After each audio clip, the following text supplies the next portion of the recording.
Hello. Howdy. And absolutely, I'm selling butter. Not actually, but I do like butter. As an American, it is it is in my nature to love things that are deep fried and also covered in butter. But hey, howdy. How's it going? I got a little distracted because apparently something is trying to get into my computer.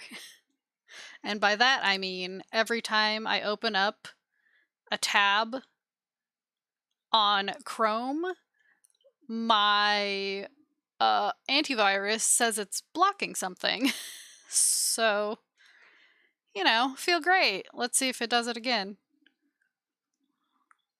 Let's see if I open up something chill. Yep, there it goes. So there you go. A threat JS agent PED was found when Google Chrome tried to access a website, s3.amazonaws.com. So that's what I'm dealing with. But how y'all doing? I'll figure it out later when I have a brain. Is it restoring previously closed tabs? No, it is not. I have no idea what the issue could be, to be perfectly honest. I haven't downloaded anything recently that I can remember. I looked in my control panel and I didn't see anything weird, so I'm like, okay. Honestly, I just want the annoying pop-ups from my,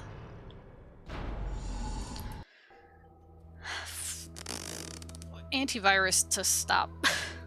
Leave me alone. Please, I can't deal with the bring. So, I'll figure it out. Eventually. But for now, we're back here. We're back in Planescape. Howdy. We're gonna go talk to, Delora? I'm gone. I got the keys to her heart. Delora's eyes flash as she sees you. Oh god, am I speaking already? Did you find him? Has he agreed to return the keys to my heart? Yep, I have the keys to your heart. Here you go. Updated my journal. Ooh, 30,000 XP for giving her the keys to her literal heart. Nice. At last, she takes the keys from your grasp. Her hand brushes against yours. Her skin is dry, but icy to the touch, like cold metal. These will be of great use to me. I thank you. Of course, Delora. Anyway, I had a question. Of course, I will answer what I can. What can you tell me about the silent prostitute? Updated my journal. Yes, her name is Echo. Her voice, and in fact her every means of communication, was stolen and destroyed. Echo's words once wooed away the paramour of the godling Paramisha. Paramisha, in a jealous rage, tore away Echo's voice, sealed it within a crystal vial, and hurled it into a Megogalamdraga. Megogalamdraga's maw. Cool. Echo's voice is forever lost to her. Only another, new voice could return to her the ability to communicate once more. I know this because I spoke to Paramisha's paramour myself once. Cool. Is there anything else I can ask her?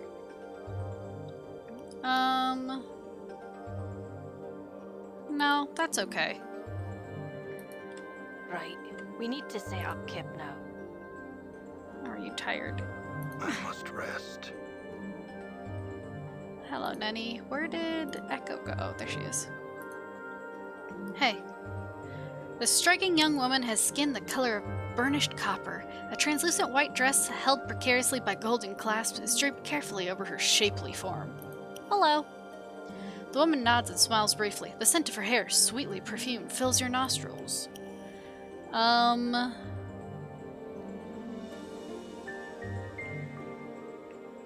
have a weird problem with my PC too. One day it started to blue screen me. It happened for two different reasons. One, I start Winmine, immediate crash. I let the computer sit by itself for a few minutes, don't know how long it takes, but if I go and fix something to eat or a longer toilet break, then it crashes. Huh. It's so weird. Hopefully I can figure out my issue. But we'll see. We'll see. I need to find her voice. Or find her a voice somehow.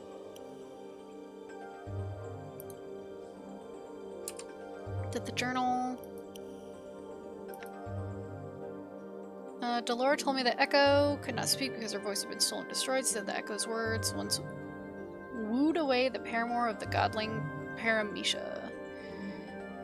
Delora told me that Echo's voice is forever lost to her and that only another new voice could return to Echo the ability to communicate once more. It's some tale, but Delora says she got it from that Paramecia's paramour himself.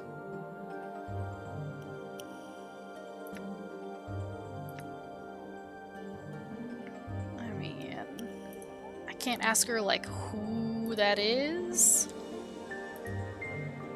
How to find a voice? Nothing? What do we need the succubus for? She'll turn on us, she will. Anna, don't be rude. That's femship you're talking about. Also, I need to go rest because my companions are complaining. Hello, Belay. Howdy. Howdy. I gotta go rest. Everyone's complaining. You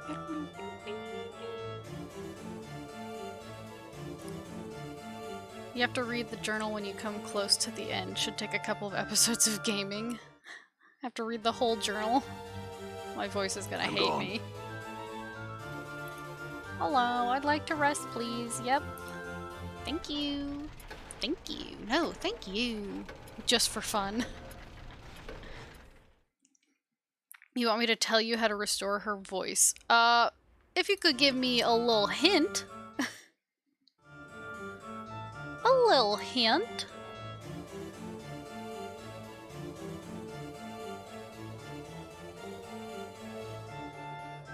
Curiosity shop? Fair. I think a lot of stuff comes from the Curiosity shop, doesn't it? No wonder Fail was like, if you could just, like, buy everything now?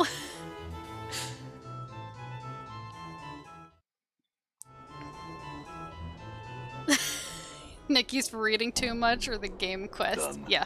How do I restore my voice? After I read the entire journal at the end of the game. Also Curiosity shop?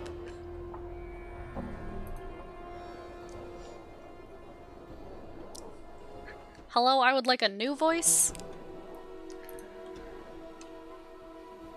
Yeah. What you got in here? The Fiend's Tongue?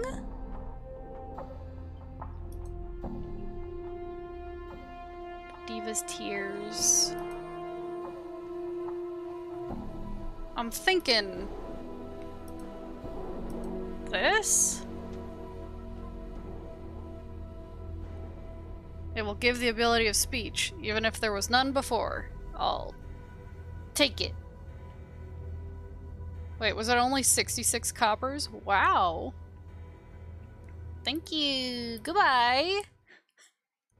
Hey, Echo, you want to put this tongue in your mouth? I didn't think that through when I started saying it. Not my tongue. A fiend's tongue. Oh no. Oh no. You would also buy the Diva's Tears? Okay, okay. Do I have room? I'm running out of room for stuff. I need someone to hold stuff, just to save you some running around. I'll keep that, because only I can use it. Or only I or Morty. Rags, here you go. Okay. I'm just gonna... I should put things away in, like, my room. Cheese. Very important. Very important cheese. Hopefully I have enough money for... I should. I don't remember anything being too expensive. Okay. Hello. The exotic items. Front of the store. The Divas tiers. 100 copper commons. I'll take them.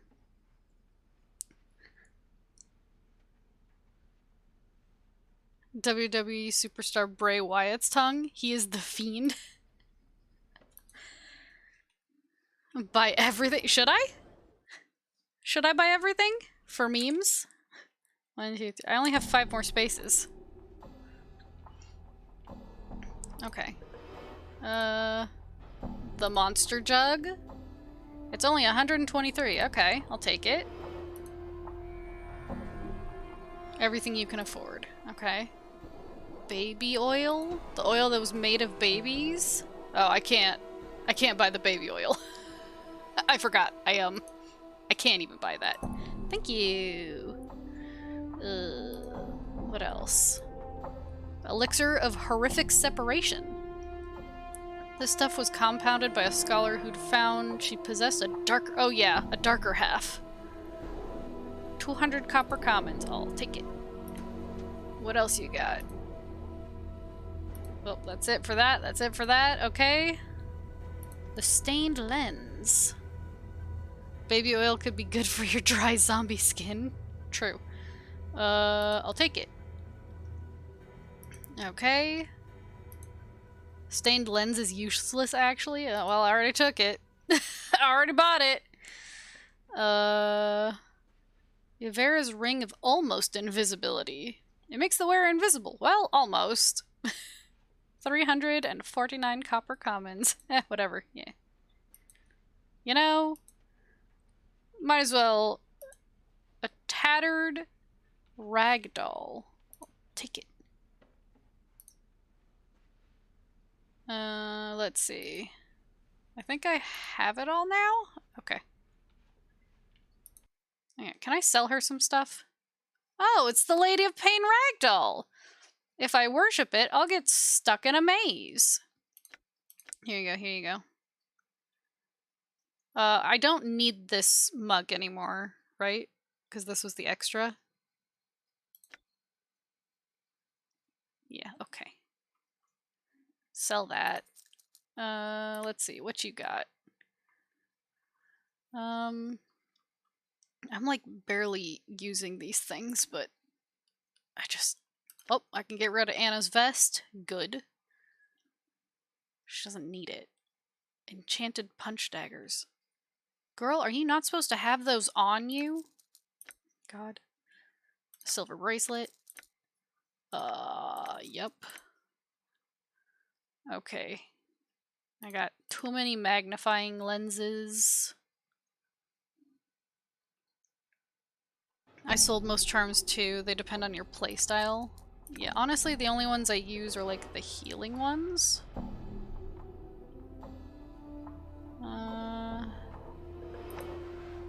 So I'd actually feel okay selling the ones that don't heal me.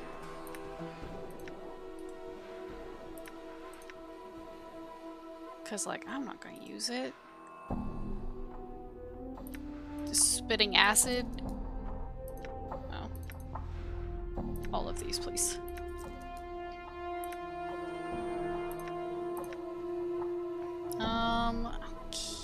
What's this earring do? Plus 10 stealth skill? No, I don't really need that. Whoops. These rat tails. Okay. Now, let me check. Anna. Anna. I'm sorry, did I forget to put that back on you after you died? That's my bee. That's my bee. I did that. Okay. Now I've got all kinds of items. Oh, this is for... The character's too far away, is he? Oh, I guess he's at the back of the store. That's fine. That's fine. Okay. I'm gone.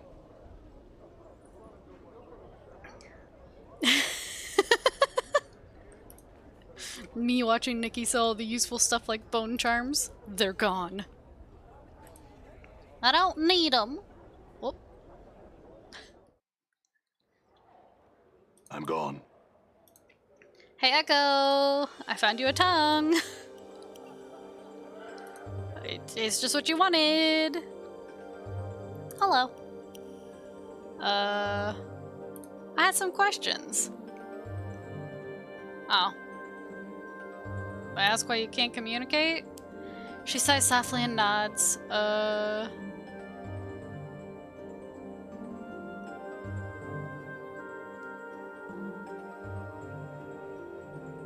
Do you know the word that will undo the multiverse if it's spoken? Her eyes widen in surprise, then she gives you a beaming smile, rolling her eyes and shaking her head. What? It wasn't that one? I remember having to buy back some stuff. I didn't have any viewers giving hints back then. Fair.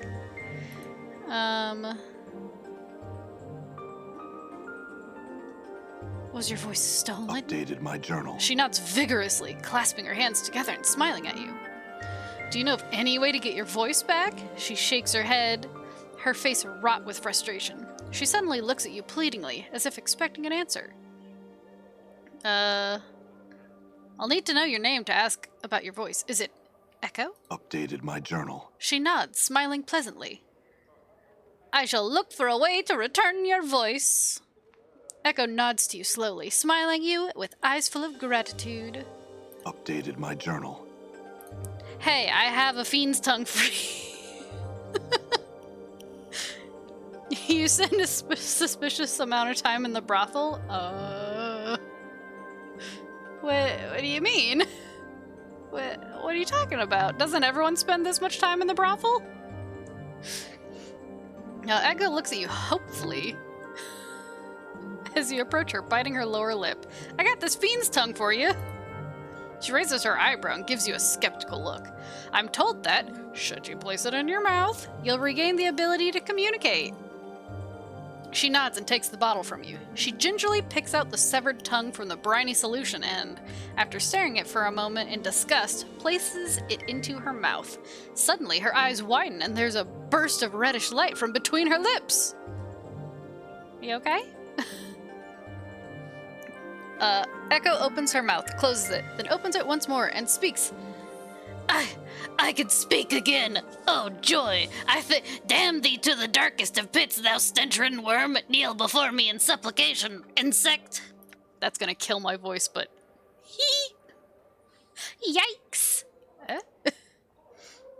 Echo yelps and covers her mouth with both hands. Her eyes are wide with panic. It must be the fiend's tongue. It was worth it. Updated my journal. She slowly takes her hands away from her mouth, nodding.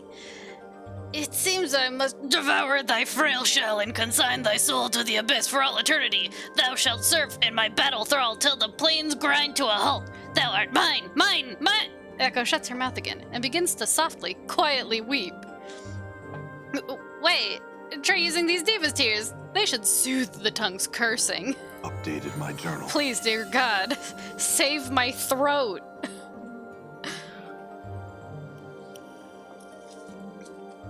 I can't do raspy voices like that. It's gonna kill me. She nods, smiling, and takes the vial from you. Echo places a few of the sparkling blue drops onto her tongue. I believe the tears are working. Yes, they are. I can speak in my own voice once more. Oh, how I thank you. Echo squeezes your hand and bows her head gratefully, her eyes welling with tears of joy. You should learn how to growl like a death metal singer. It's not difficult or bad on your throat if you learn how to do it right. True. If I knew how to do it, it wouldn't kill me. It was my pleasure to help. Goodbye. Why am I saying goodbye? Don't I have other stuff to talk to her about? Okay. There's some great female death metal vocalists. Yeah. Hi. It would kill your grandparents, though? Well, you know. I mean, they already didn't like that I played Pokemon, so everything past that isn't as much of a shock. Well, they had a good run. Echo waves pleasantly to you as you approach her. Greetings, sir, and well met once more. Hello, Echo. I had some questions. She nods. Do you know anything about Ravel Puzzlewell? Echo nods and lowers her voice. In fact, I do. Not only does she exist, she has children. She what? Updated my journal. The gossip. One of them is here, at times, Kesiceris. She's a child of Ravel's, though she's loath to accept the fact. Who could blame her? She pauses for a moment, thinking. I've never gotten her to admit it, though I am sure 'tis true. Inheritance, there wouldn't be much of that. Awesome, thank you, Echo. Isn't she the lady over here?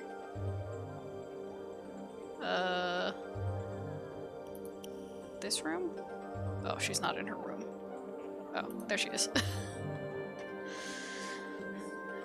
What? It's suspicious that I remember all of the ladies at the brothel, but not what I did yesterday? What are you talking about? Kesiceris smiles warmly as you draw near her, pushing a wavy lock of hair from her bright crimson eyes. Well, greetings once again. Something I can do for you? Kasai, are you Ravel's daughter? Not suspicious, worrying.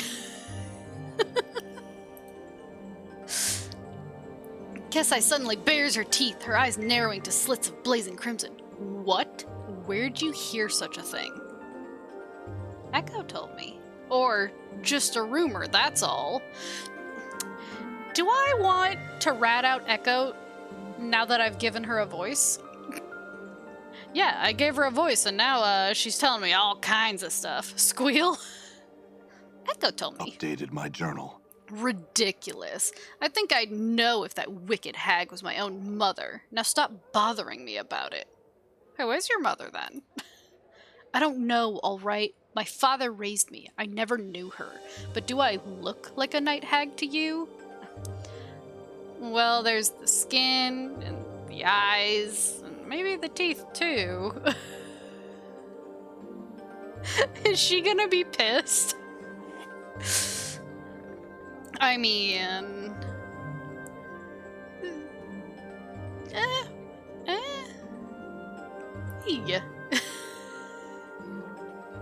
Why, yes, you do look like a hag. Kesiceris glares at you, her eyes blazing. Perhaps we'll speak later, but I'm no longer in the mood. Farewell. Goodbye. Oh, I made her upset. She's so mad. Are you alone?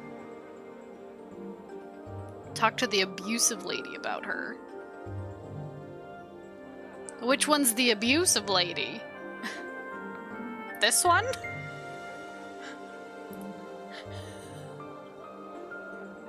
Oh, no, wait, you mean this one. The one who taught Morty a few things. Ah, you mean this one. Oh, it's you again. Just can't get enough of me, huh? I have some questions. She looks annoyed. Fine, whatever. Ask. I heard that Kesiceris is Ravel's daughter. Is that true? She shrugs. Far as I know, yes. She looks suddenly suspicious. Why? I asked her about it and she denied it. So? Not as if it's any of your business in the first place. I mean, I guess not.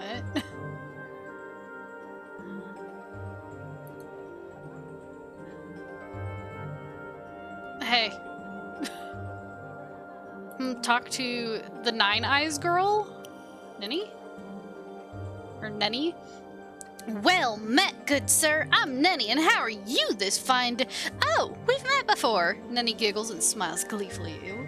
I'm sorry, I knew you looked familiar, though. That's okay, Nenny. Nenny's the gossip. Please ask, she smiles giddily. I heard that Kesai Saris is Ravel's daughter. Is this true? Don't mind that she's standing right here. Updated my journal. Ravel isn't popular in this game. I wonder why. Couldn't be that she's, evil incarnate, basically. Beats me. Sorry. Maybe you could ask Juliet. She and Kesai used to be really good friends. Then Juliet met Montague, and now they don't talk so much. Thank you. They're like, hey, do you want to talk to all of the girls again? Here, I'll give you a reason to. Greetings. Come to ask thy questions of me, I take it? Yup.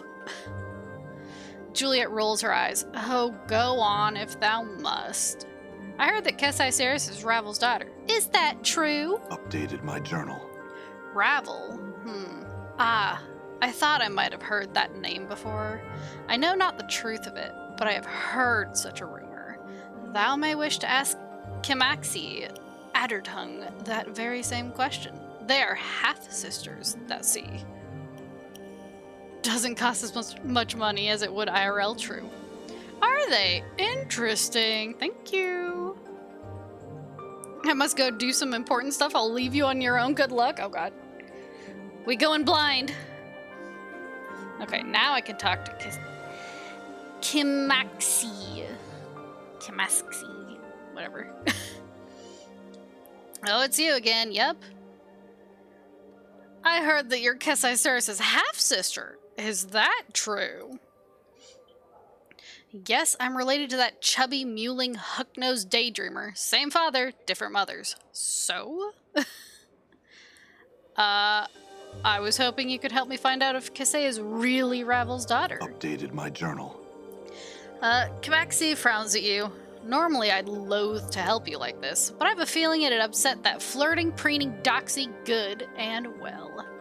Tell her to ask our father. He's a powerful Cambion, so she ought to be able to call to him right then and there. That'll get you your answer.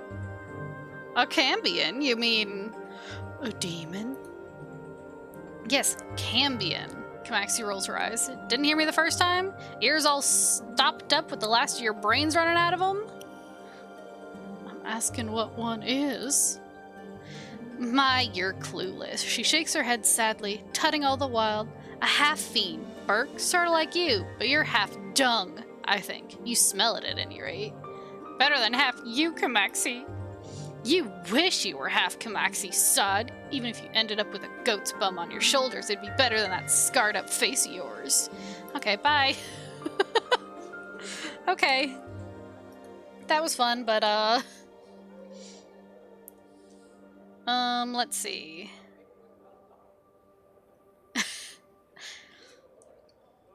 Kesai Sarah smiles warmly as you draw near her, pushing a wavy lock of hair away from her bright crimson eyes. Don't worry, I don't stay upset long. Something I can do for you? I had some questions. Kesai blinks her crimson eyes at you, awaiting your question. Hey, Kesai, I talked to Kimaxi. She told me she's your half-sister and that Ravel's your mother. Kesai snarls, her eyes blazing with malice.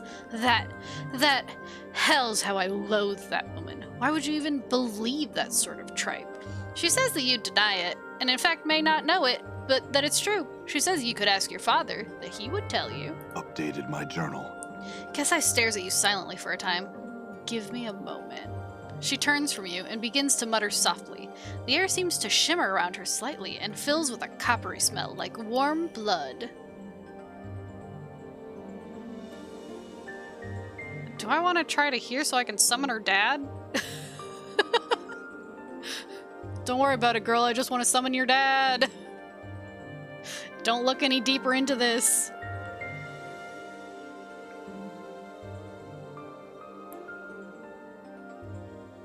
I'm gonna do it. You lean towards Kesai, attempting to hear what she's muttering. Oh, Jesus Christ. Hug Hazenel. Ha. Ha? Ha?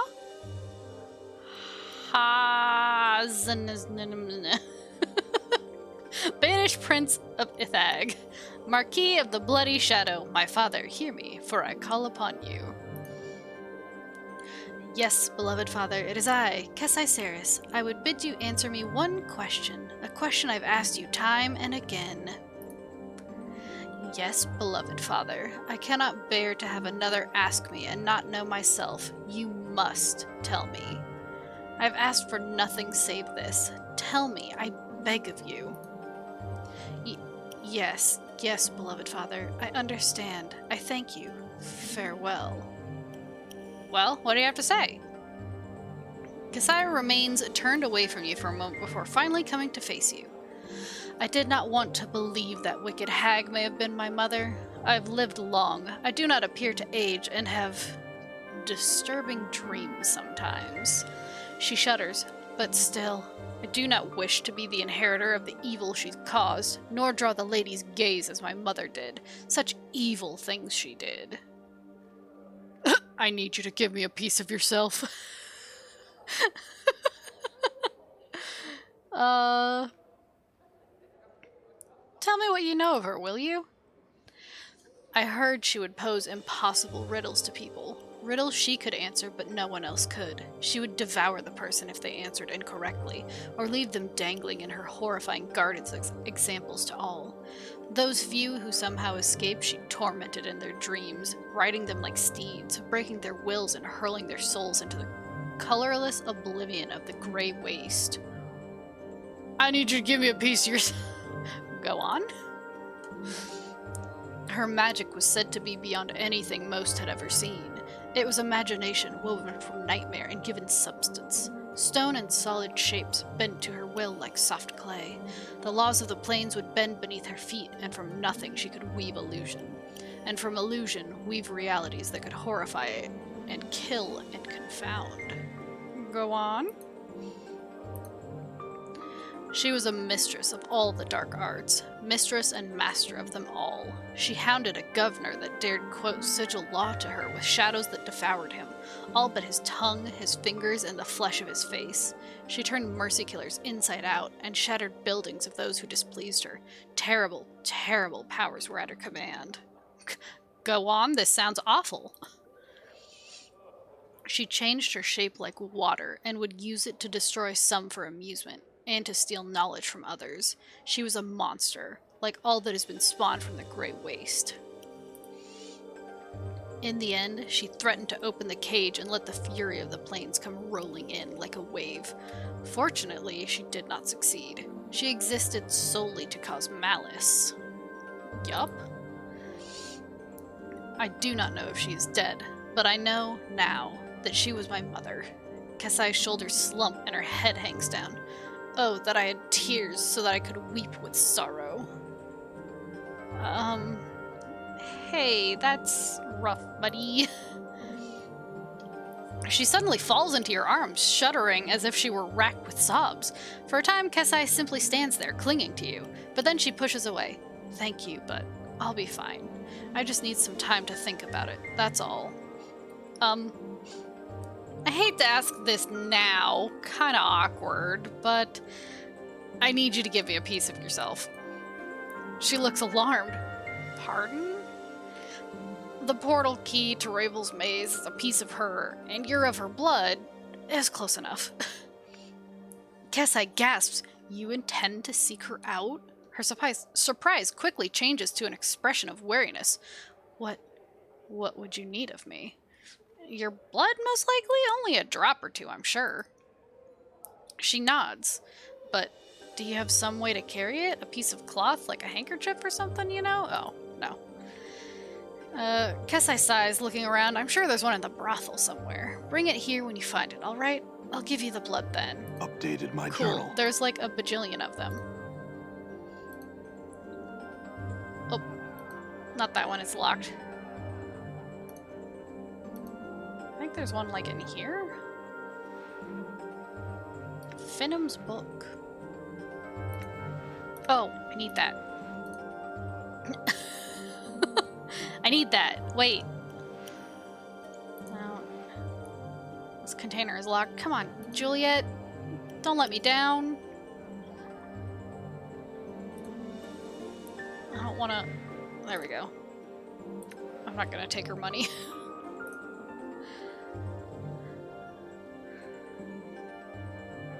Okay. I need to drive my wife to work now. Back in a bit. Okie dokie. I'll be here. Okay. Yes, I have that handkerchief. Updated my journal. Kesai takes the handkerchief and gingerly pricks the top of her finger on one of her fangs. After letting several drops of blood soak into the cloth, she returns it to you. You're placing yourself in grave danger, you know.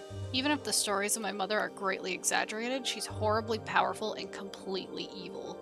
Good luck. Yeah, so I've heard. Thanks, bye. Gross. Okay. What you'd first taken to be a rather unassuming book held closed by tiny brass lock is in actuality bound in strange leathers and enchanted bronze. It is labeled simply the Codex of the Inconceivable. Monster jug. This is a heavy, plain-looking metallic jug with a hinged stopper. Despite its common appearance, you feel reluctant to touch the thing, as if it might bite you. You've been told there's some sort of monster trapped inside of it, but peering into the jug's mouth reveals nothing but inky blackness. The vial of elixir of horrific separation was compounded. Unless the imbiber is actually more than one being existing within a single body, possessed by a fiend for instance, the elixir will have no effect.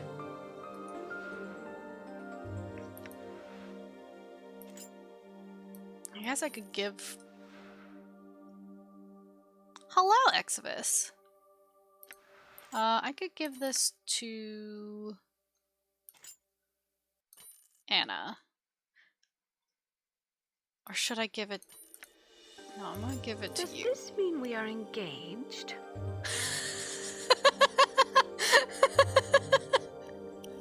Yes. Yes! We're engaged. What a beautiful wedding. What a beautiful wedding, said the bridesmaid to a waiter.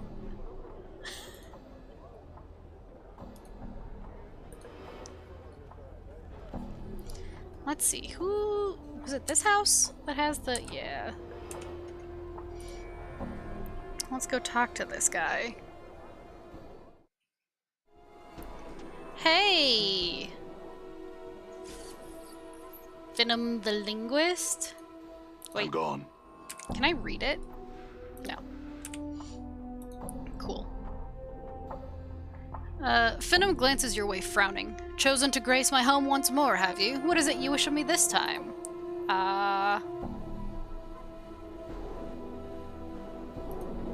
But I found the book. Now, where is that book? I have it! Can I not... Can I not do... God, everyone stop. Everyone chill out.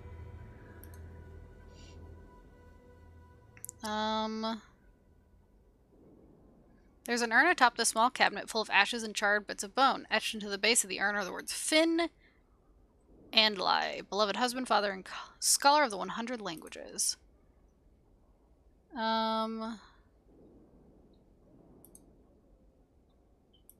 Yeah, I was Finn, a linguist and scholar. I was murdered by a student of mine, murdered so that I could not teach another the language that I taught him. And I have the book, but I can't do anything with it. Well.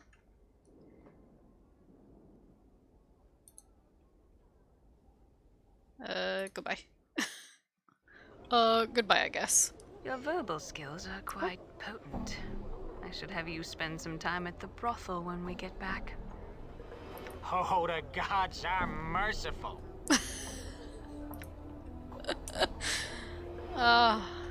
You just made Morty's entire death.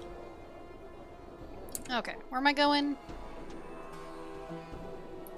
Let's see. The next stage might be to journey to the fest hall, or someone may be able to tell me more. I need to remember where the portal might be. Because I have the key?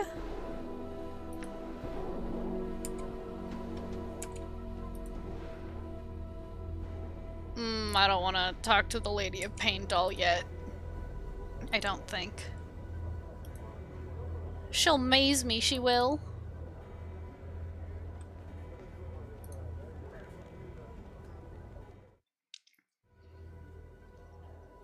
Bunk. Can I give him something? No, I don't think any of this is like a head for a poor headless man.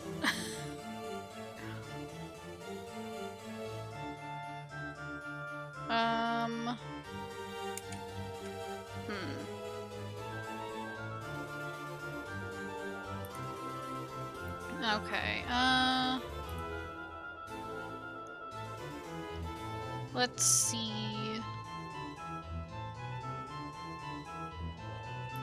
Someone I was looking for here? Oh, no one. I guess no one. Yep. Take me back here.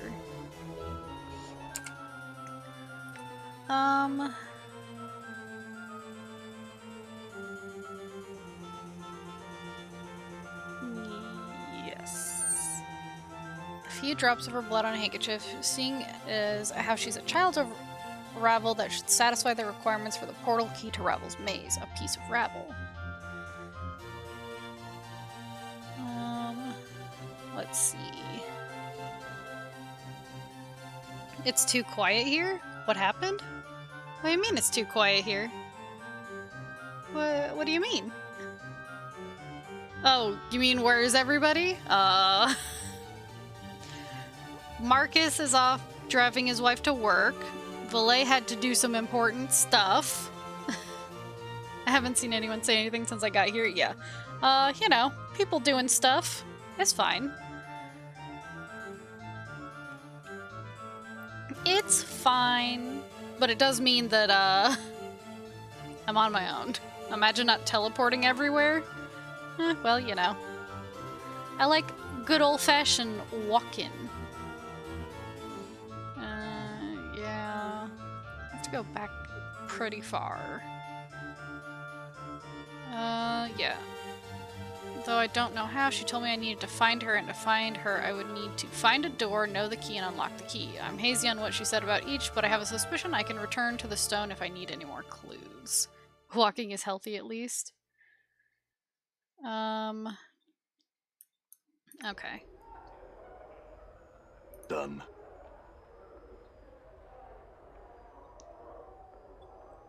Okay.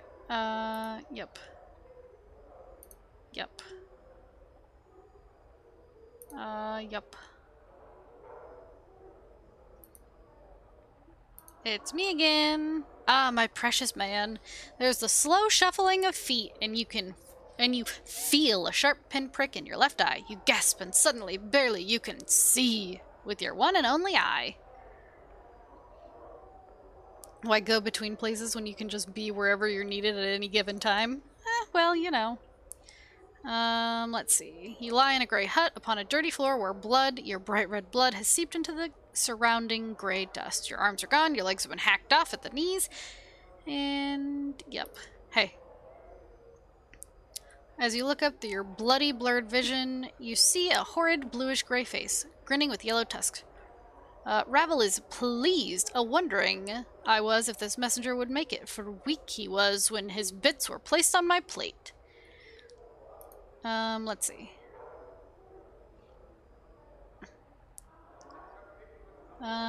She has no time to waste on your guess questions. Yeah, I know. Where's the door? So what do you think of the story? Hot garbage 10 out of 10, would rather die than get more of the story, would become a vampire to eternally replay it? Those are some big extremes. I mean, I don't know that I've experienced enough of the story to answer that. I mean, at this time. I do know, however, that, my throat hurts. Because I did deep, gravelly demon voice. You're not even invested? I mean, I'm interested. I mean, I want to find out what in the holy hell is going on. But... I mean... What does that even mean? What does what even mean? Which part of that?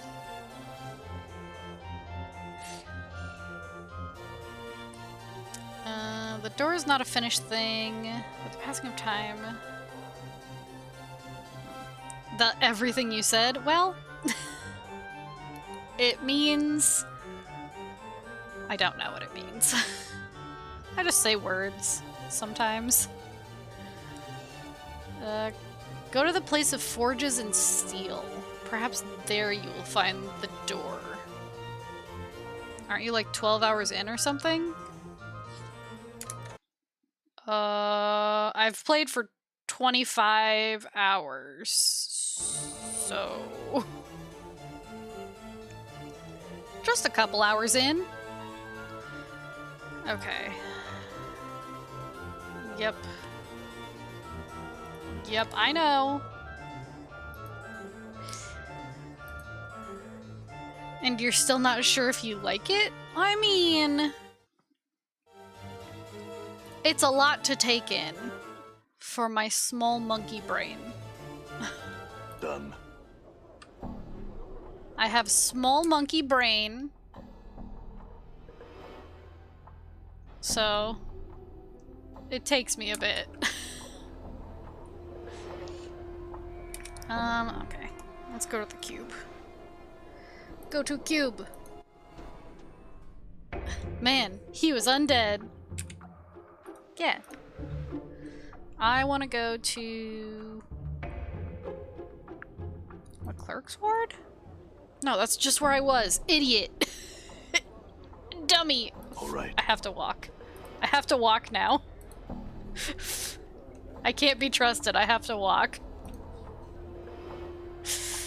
And this is why I walk. I'm a, visual rememberer.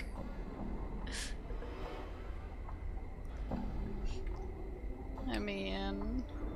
I want to go here. I think.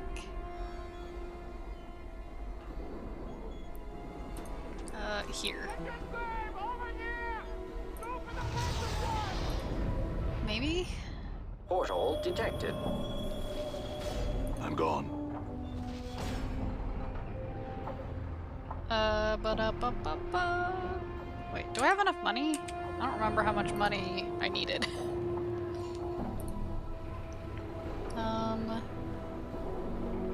Have you heard of a night hag named Ravel? The night hag sought to sunder this city. Her greatest works were those of unmaking. She walked the path of entropy. Do you know what happened to her? Updated my journal. Order set chains about her. She was cast within a cage. Do you know where this cage is?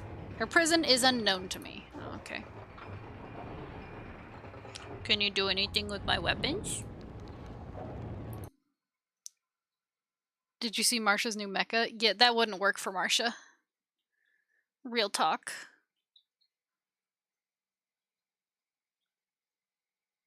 Oh, I have some money now. I could buy... Is this for... No. God, I'd love to get Fall from Grace a new weapon. I would love to. Why not? She's not a mech kind of gal. She just has hissed at my father a couple of times, so he's very upset. It hurt his feelings. Ooh, enchanted +3. Punch daggers of Shar. Woo. Well, I mean, it'll take a few more times. I mean, but eventually she'll get there? Nah. Nah, I don't think so. I don't think she'll get there. So I guess these are just for Anna then. Spiked gauntlets of ogre power. 4 to 6 crushing and piercing. Is there like a compare? No.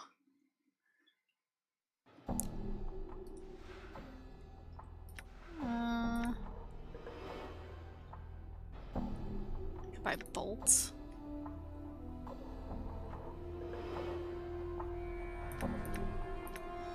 Can't get you anything or Morty anything. A rune blade. Usable only by mages. Created by a legendary guild of battle mages known as the Scarlet Seers, these enchanted blades were specifically designed as a defensive countermeasure against opposing spellcasters. The tiny runes etched into the blade are powerful wards that offer the wielder increased resistance against all types of magic. Unfortunately, with its emphasis on magical defense, the weapon's awkward design makes it virtually ineffective in physical combat. Of course. Interesting.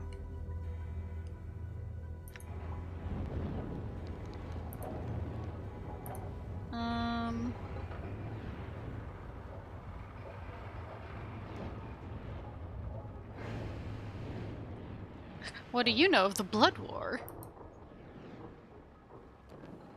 It is the war by which the planes will be unmade. How long has it gone on? The lifetimes of many metals. Did you ever serve in it? Yes, it was on this forge that the screaming projectiles that tore the smoking skies of Avernus were made. Weapons so sharp the wind itself knew agony. Oh. Okay, that's cool. What do you do with weapons? Metal is like flesh. Both carry potential in their veins. When tempered with heat and pressure, the potential surfaces. My purpose is to bring forth this potential. Allow it expression.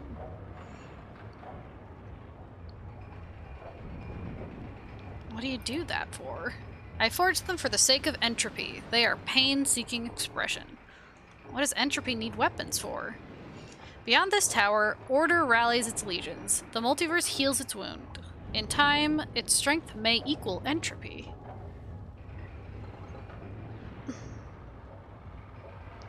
The multiverse is your enemy? Why? Updated my journal. The multiverse breathes, it grows, it stagnates, it forges its chains around the planes link by link. In time, even entropy may be chained. And you're opposed to chaining entropy? When a thing seals itself against its own destruction, it merely dies a different death. So you're saying immortality is just a different kind of death. Immortality is only a word. All that exists can die. You're saying you could forge a weapon to kill an immortal?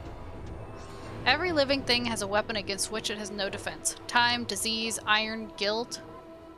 How do you know what weapon to use? One must know the enemy to forge such a weapon. And how do I do that? Start with a fragment of the enemy, a drop of blood, a crystallized thought, one of its hopes. All of these things tell the way it can die. What if your enemy strikes from a distance from shadows and never shows himself? Then that is the fragment of the enemy you must use. How? Hello, Marcus. The actions of your enemy have told you much. Your enemy does not wish to engage you directly. That is a weakness. Or, for some reason, it cannot engage me directly. That is an equal possibility. Either possibility reveals weakness. How do I exploit that? The actions of your enemy have told you it does not wish to engage you directly. How do I exploit that? Updated my journal. If the enemy does not wish to confront you directly, deny its wish. Take the battle to the enemy. And if the reason it can't attack me directly is because it has no choice? Updated my journal. If it is not allowed to confront you directly, find the reason. The reason will reveal a weakness. You said immortality was just a word, that all that lives can die. Could you make a weapon that could kill me? Yes. Really? How? I would need a drop of your blood, that's all. Okay. The tool of your destruction has been forged and educated. It is not enough. What do you mean? Updated my journal. The magics that keep your heart beating and mend your flesh are strong. You must sink the blade into your body only within a shell where you are cut off from the planes. Why? The reason is not known to me, yet both the weapon and the place are necessary for your destruction. Where would I find a shell that separated me from the planes? That is not known to me. Oh, okay. Hey, I found a weapon that'll kill me. So, you know, radical. I don't know. I gotta find a place cut off from the rest of the planes.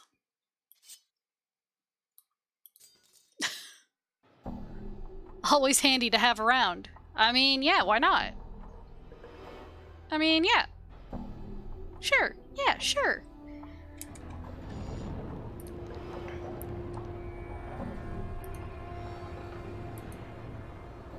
Well. Hold on, let's see what the journal says about... The golem said that Ravel sought to sunder Sigil and that Order punished her by placing her in a cage. He doesn't know where the cage is, though. I have a weapon that could kill me, too.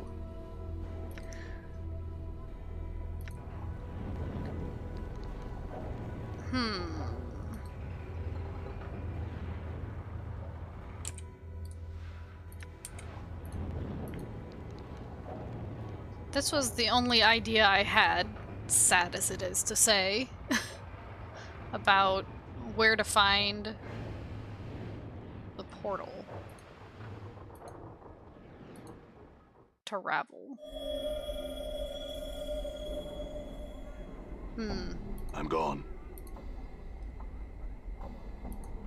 I'm gonna go back to the market.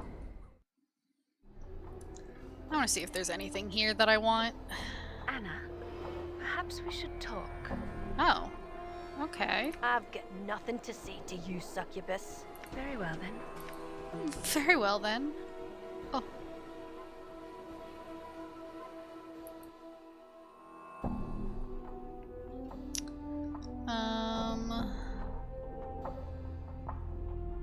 Thrice Blind Charm, Magus Guard, Serpent Ring.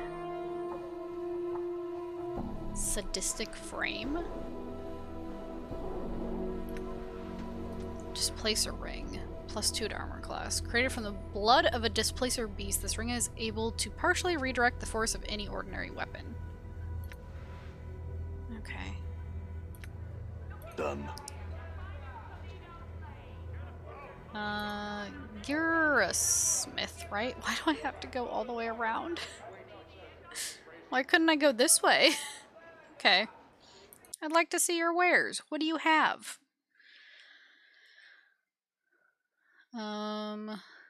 Magic punch daggers. A pouch. Oh wait, I sold that to him. Siphon knuckles. Fist irons. Can you use anything? Fall from Grace, can you use anything? How do I help you? Help me help you. Scroll of Armor. Could be good. Knock. Cone of Cold. Cloak of Warding. Elysium's Tears. Hold Undead. Tasha's Unbearable Derisive Laughter. Scroll of Vampiric Touch. Improve Strength. Shroud of Shadows. Remove Curse. Can you learn any of this? No, these are mage spells, I guess. Sure, I'll take armor. I'll take armor, I guess. Get some armor. Okay, there's nothing exciting here in the market. Unfortunate. Unfortunate.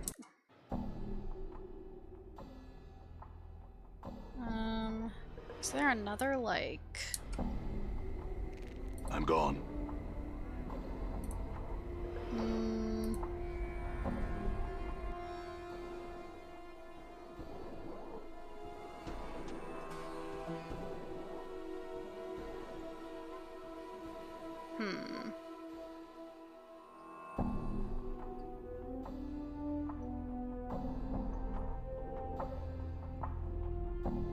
I can't think of another place that has the weapons and whatever.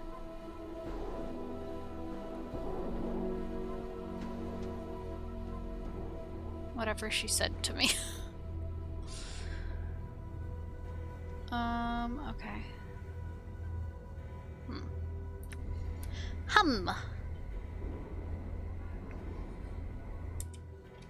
Interesting.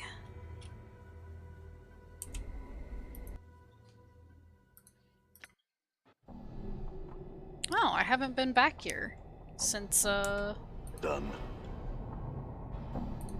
you know.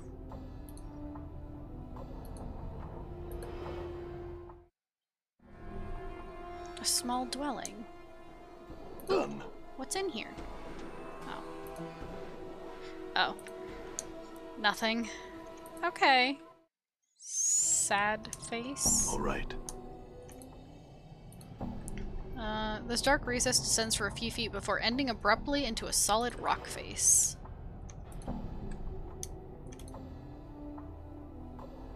What is this? Oh. This dilapidated structure seems on the verge of collapse. The planks the Dabus had hammered into place have been removed, restoring the hovel to its previous deteriorated state. Hello? Can I not? There we go.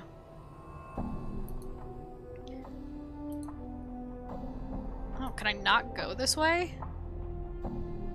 Hello? I guess it's destroyed.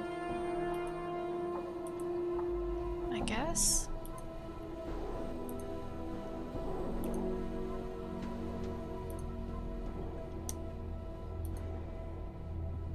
Huh.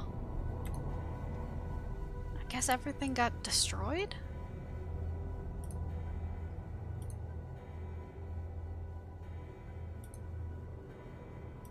I can't go further that way. Just looking around. Okay, and this is back to... Ooh, the Alley of Lingering Sighs. All right. Back to this place. Nothing. Nothing. Huh. And now I'm back to the lower ward. Weird little detour, but aight. Aight.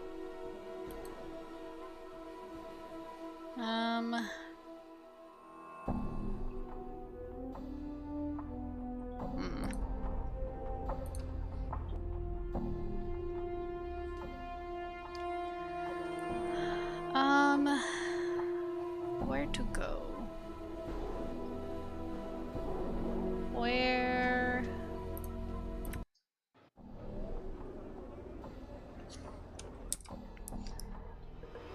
Warehouse. Done.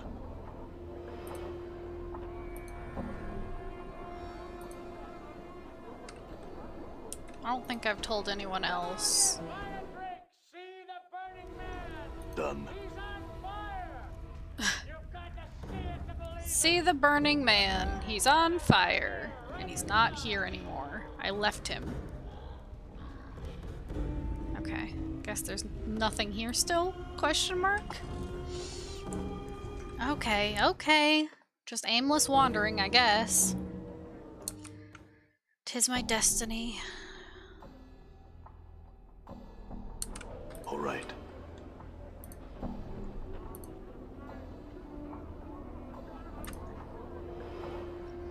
Excuse me. Can't stop burping.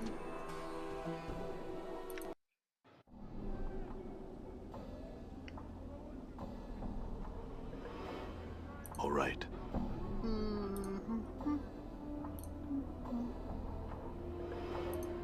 Anything new in this bar? Probably not. Old copper eyes.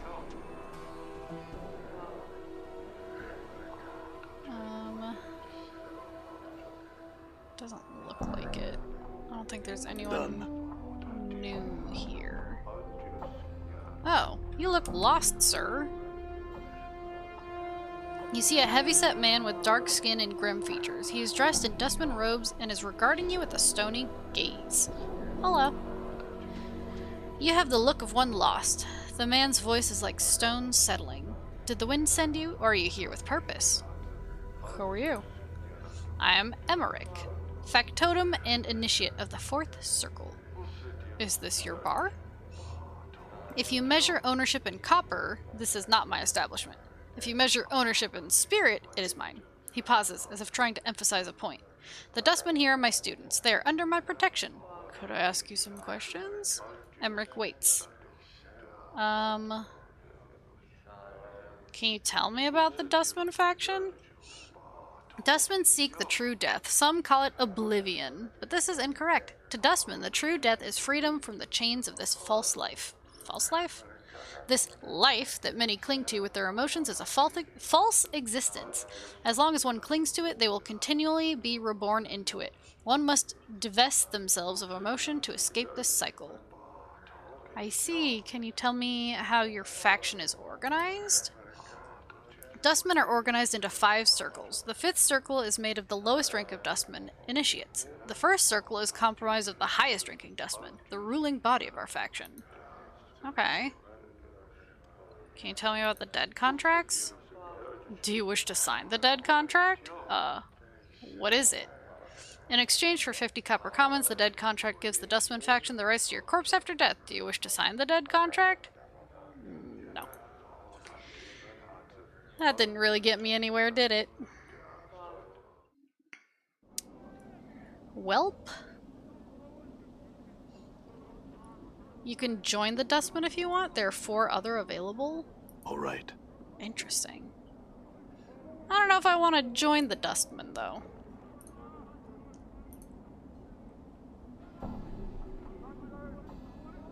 Hive thugs. This is the tomb. Angiar's house. Shalandra's Kip, the mausoleum. Oh, maybe I'm strong enough to go into the alley again. Remember when I got swarmed? I'm gonna save just in case. Plane, concordant opposition. Location, Sigil. Sigil. Maximally efficient strike. Come at me. Come at me. Yeah. Oh yeah. I'm definitely strong enough to be here now. Hiya. Yoink.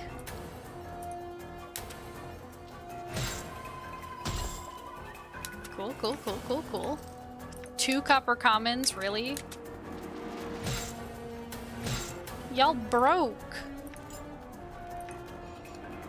You can only be in one faction at any time. If you join new, you lose the old one. It's a must if you want all the quests and items. Interesting. Interesting. All right. Hey, we're being watched, Chief. Just look natural. Casual. What? We're being watched by who? Just folly.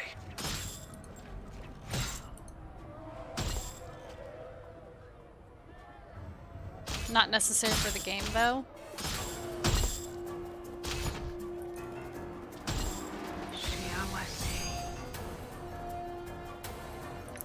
Look at all this junk. Whoop.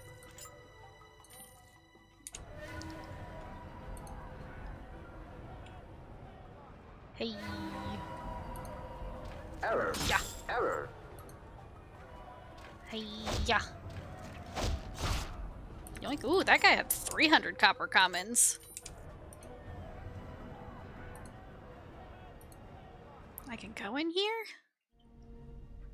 It's got to be here somewhere. What? You seem to have startled her. She abruptly stops rummaging through the tent and stares at you nervously. Hello. I wasn't doing nothing. I swears it. Why don't you tell me what you weren't doing? She looks at you as if about to tell you something, and then she quickly dashes for the door. Stop.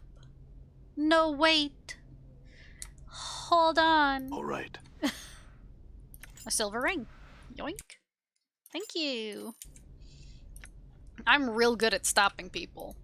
No, don't leave. Haha. All right. This container is locked.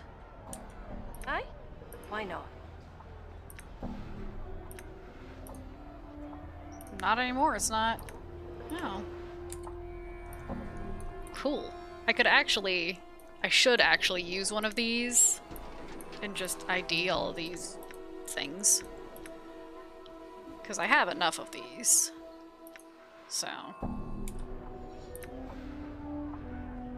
Oh. Accidentally on Anna. Beer goggles, cursed! Intoxicate wearer, immunity to panic, -1 to damage, +10 to base hit points. Usable only by Modrons. More beer goggles. And more beer goggles. Excellent. Nordum, do you want to get wasted?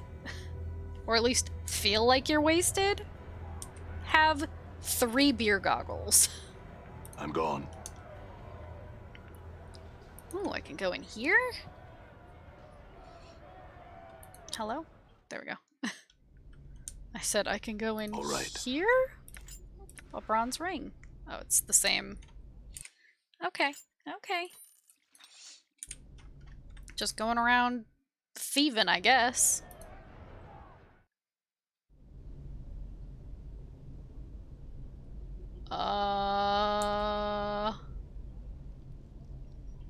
What's happening here?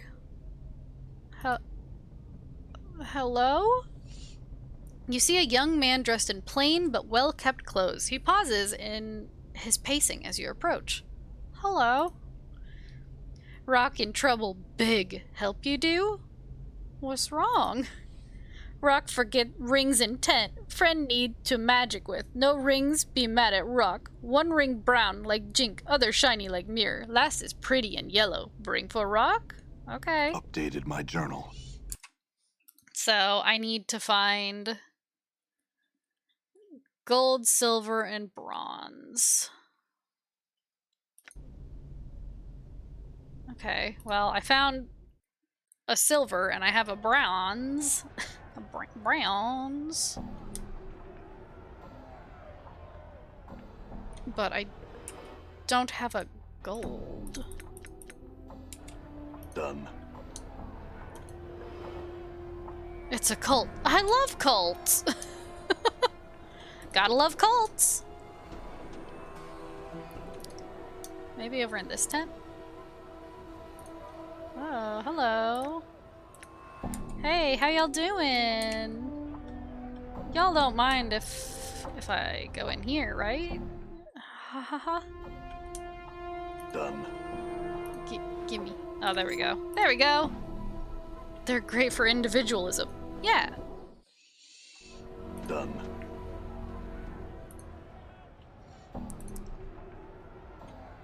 I mean, hey man, I got all the rings. Time for some good old cult stuff. Hey. I got all the rings, here you go. You new friend of Rock now. Rock take rings now. Rock thank new friends. Updated my journal. Okay. Masters, Rock has the rings.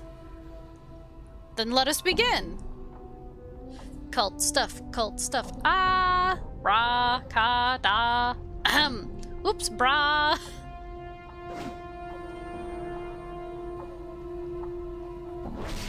We did it! Watch out, it's attacking!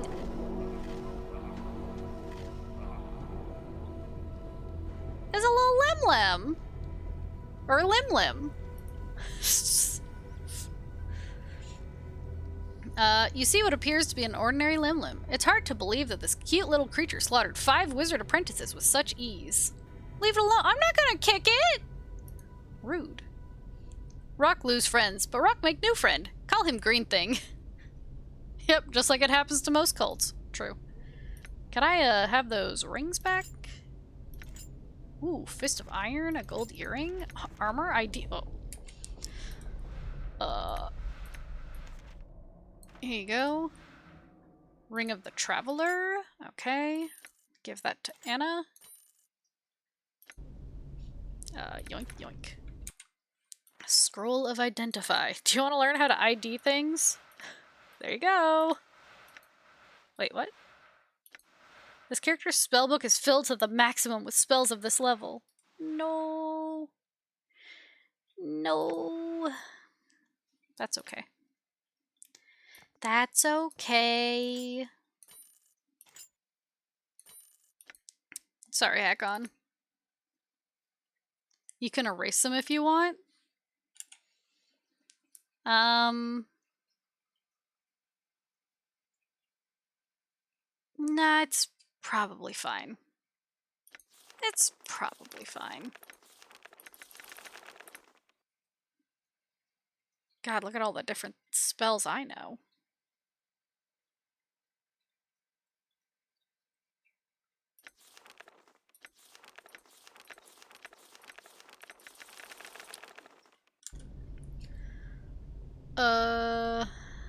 Is that just the dagger? I don't want the dagger. Hello, little Lim Lim. Ooh, there's stuff to take. You're a wizard. I am! I'm a wizard. Oh. The heck was that? The heck was that? Oh, they're traps. It's like, what's happening here? Why not?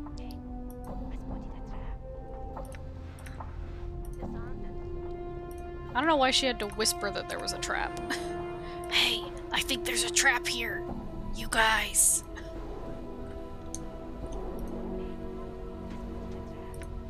She's like so quiet. Anna, why are you so quiet? Oh well. Oh, there's little Lim Lim. So cute. It's so cute. All right. Well, okie dokie, I guess. I mean, did all the cult stuff. Hello? Do you guys want to fight me, or are you just... That's just how they walk, I guess. This burnt out building... This is a burnt out building. Its timbers creak and groan. It sounds very unstable. Whoop! It's not sneaky thievery unless you're whispering. Well-known fact. Also amazing to see this old game is still out there being played. Hello! Yeah, I played through Baldur's Gate, and then I decided to play this game. So here I am. This alley dweller greets you with exaggerated politeness and a deep bow. Greetings, stranger. You've chosen a auspicious day to pass through our lands. The toll be a mere 10 coins. That Lim Lim must have some nasty big pointy teeth. Nah, he's just real buff. He punched him with his head.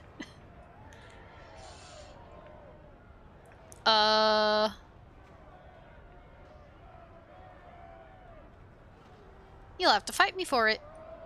It's a mere 10 coppers. It's our territory. I'm sure you knew this was no place for weaklings. You walked into it of your own free will. Now you pay the price, one way or another. Copper or blood, what'll it be? Blood. Damn. Yeah. Murder! Error. Error. Murder. Hold on, where's... Neutral good, by the way. I'm good at being neutral good. Strike. Oh, you know what I could just do?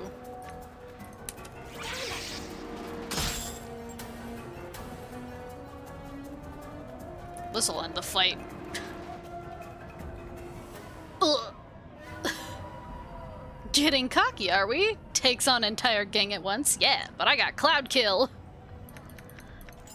Murder, murder, death, murder, kill, murder. Murder.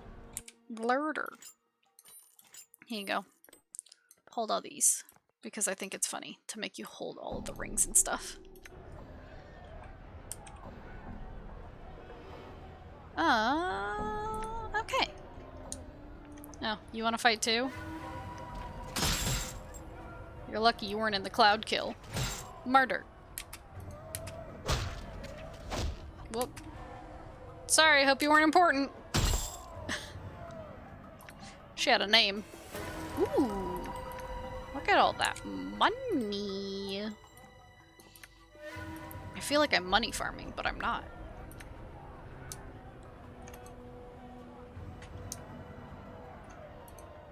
Well. That was revenge for, what was it, the second stream of this that I did? Where I got murdered in there? Let's see. Observe the frolicking Lim-Lim.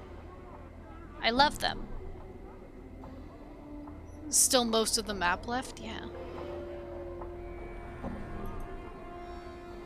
Is this the guy I can buy one from? Jump, Lim-Lim, jump! The merchant seems to suddenly notice you. Oh, greetings. Would you like to purchase one of these playful, gambling Lim-Lims, my lord? Yes. A Lim-Lim will provide its own food, eating insects, tiny rodents, and the like. They will follow you everywhere you go, are easy to clean up after, are quiet, exercise themselves with their constant flipping about, and, best of all, they leap over 15 feet when prodded with hot coals. One'll only cost you but 40 coppers, my lord. A mere pittance for such an entertaining pet and friend. Have you even left the city? No. I don't know how to leave the city. I'm gonna be honest with you. I don't know how to leave the city. Morty, what do you think? Why not, boss? It'll be fun to kick around when we're down, right? Well, I can kick it vicariously through you at least. I want to see that 15-foot hot coal jump too. Anna? Ha! Anna shakes her head, rolling her eyes at you. I think you're an idiot for even considering it, but they are kind of cute. It's your jink, Burke. You got to decide for yourself, you do. I'll take one. How nice, my lord. Here you are. My own Lim-Lim. Fall from grace. Is it true that every woman thinks floating skulls are hot stuff? Oh no. Why, whoever told you that, dear Nordham? Take a wild guess. No one. I mean, no one told him that.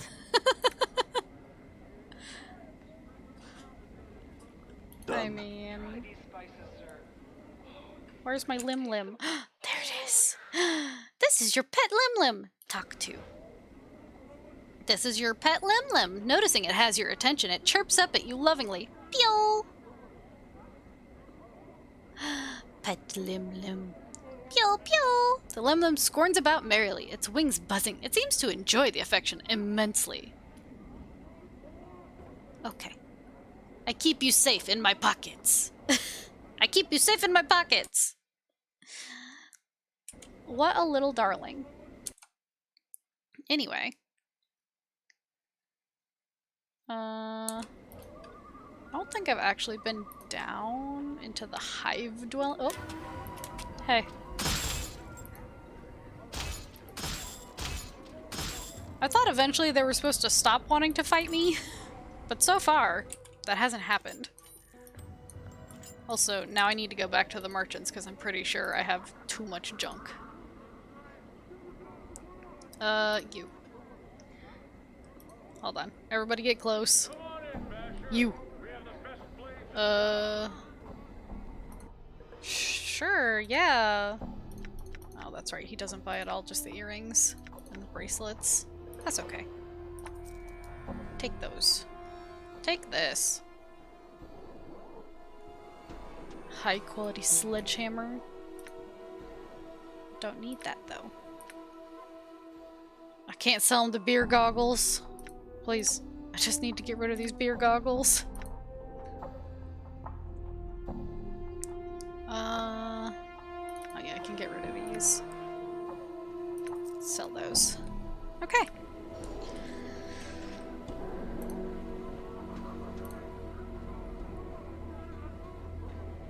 I don't think the thugs ever realize you're bad news, always picking fights with heavily armed war parties. Not very smart, them thugs. No, they're not very smart at all. They take one look at me and go, yeah, I could take them. If you wipe out 75% of their gang in one swift move, the rest still think they can take you by themselves. Yep. All right. Hello, what you got in here? Nothing? Nothing? Oh, I'm so sorry. You see a woman with a worried look about her face. Hello. I'm waiting for my husband to get back. He's been gone for a while now, and I'm getting worried. I'm sure he'll be back soon. I'm sure you're right. Oh my, look at the time. If you'll excuse me, I have some work to finish up. Oh, okay. Goodbye.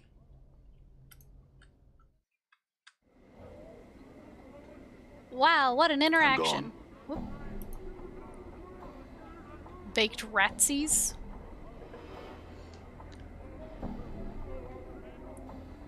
Maybe one of them is murdered a lim-lim though, then you're toast.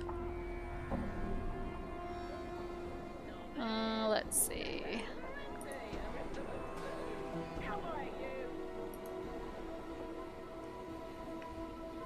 Have I been in this place? No. Let's see what's in here. Small dwelling. Done. Hey, is your husband also missing? Yoink. Sorry. Yoink. Well, she wants to fight. Goodbye. I stole from her and she's like, no? Yep, see ya. See ya. At least I didn't murder her. It's happened before. I need to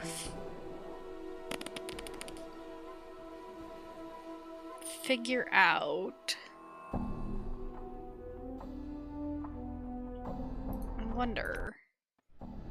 All right. Probably not down here. I can't imagine. Sadly, I have to leave you now. I'll miss the rest of your game today. I'll probably watch it later to see what happens. Alright, see ya, Marcus. We'll see what happens. So far, not much has happened. But maybe one day. See you tomorrow. Yeah, see you tomorrow. For another Planescape stream.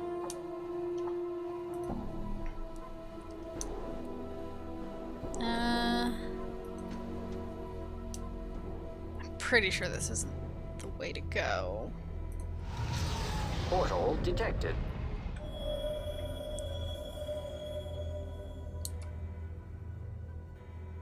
No, this definitely isn't the place to go.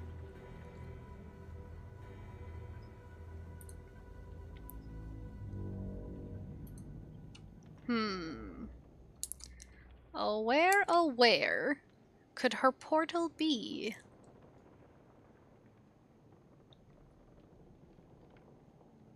I mean, I have her daughter's blood.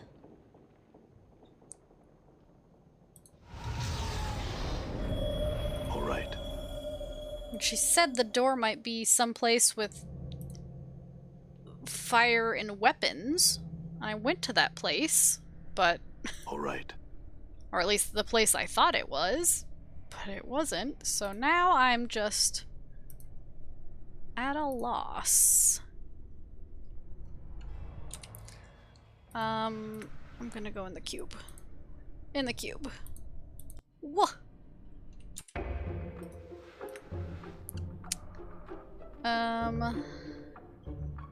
The flop house, the mortuary, the marketplace, the bar.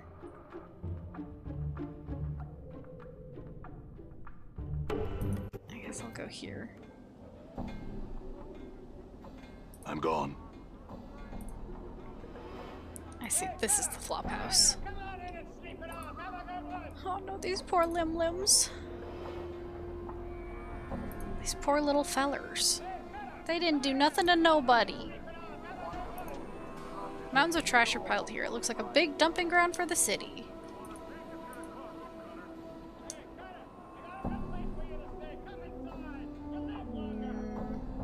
More trash. Profiron already did his stuff.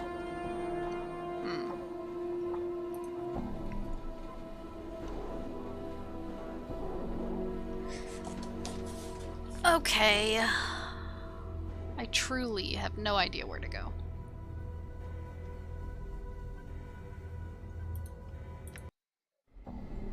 Like, All right. no clue.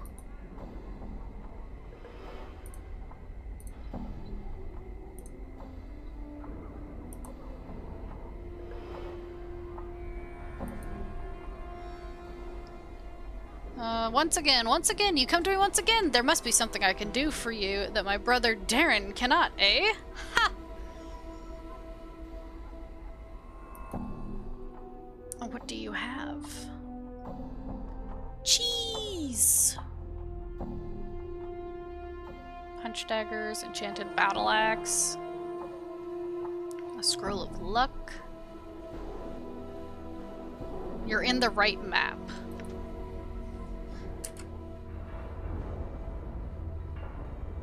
Am I supposed to be in the siege tower?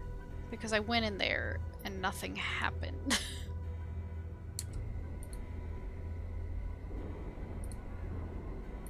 Or am I supposed to not be in the siege tower? Because I went inside it.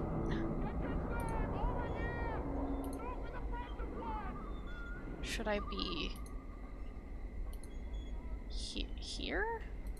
Oh no, I can't because it's not open. Your mastery of discipline is impressive, Dakon. In the eyes of Zerthamon, I am nothing. Surely you're being too harsh on yourself. A long road must I still travel. This is but the beginning. Come on, we got a special on slaves. Use them for whatever you will. They're right over here. Because I went in here. Have you Portal explored all of detected. the lower ward? I'm gone.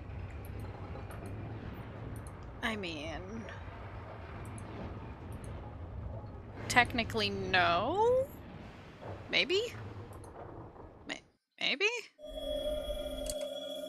I've at least looked at it. The warehouse, the marketplace. I haven't been in here. Done. Do I have to go in there?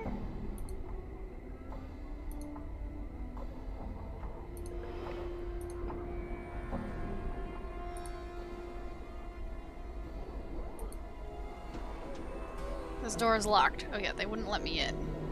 Because I'm not a godsman.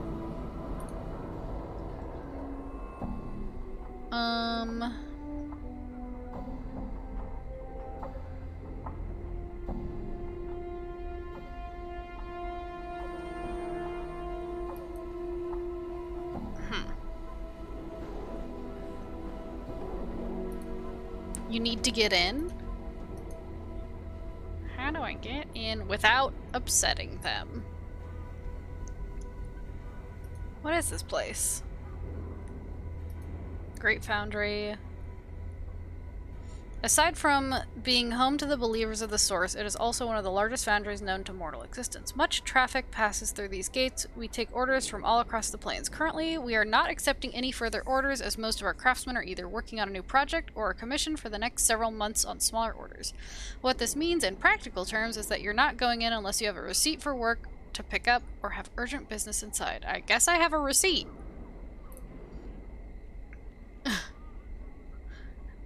Yes, sir. May we see your receipt? Shit. They cut me.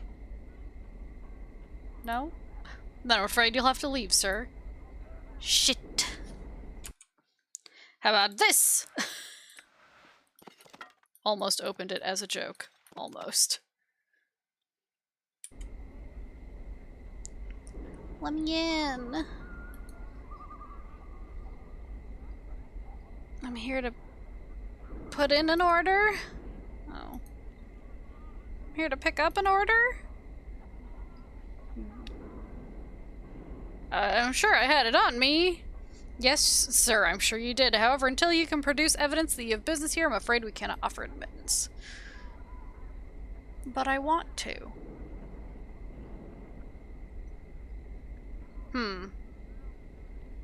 How do I get in? Because I could just have Anna unlock this door, maybe. I think there might be something else you should be doing first. Those guys seem to like receipts and good order. True. But a receipt Plane. Concordant opposition. for Location. what? Sigil. Ward. Lower. I don't think she can unlock it. Heck.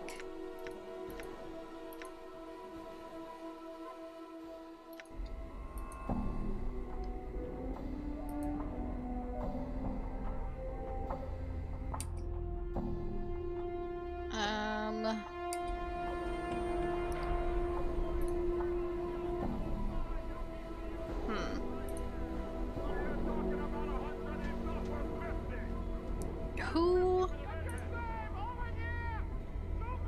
I don't remember exactly, but there should be a guy that lets you join them.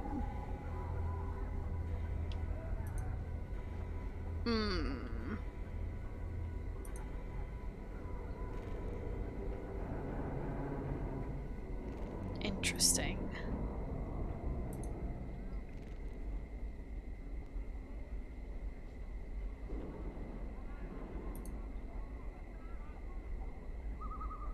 Hopefully it's not someone I've already pissed off, because that would be unfortunate.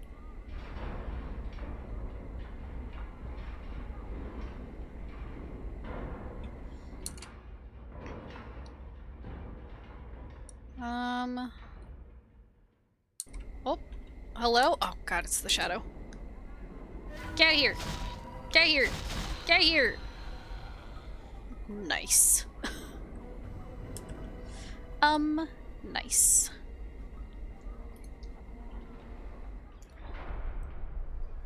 I feel like... All right. Right. We need to set up Kip now. I know. Was it you? No. Was it you? Get out of my way! Get out of my way! Maybe? Can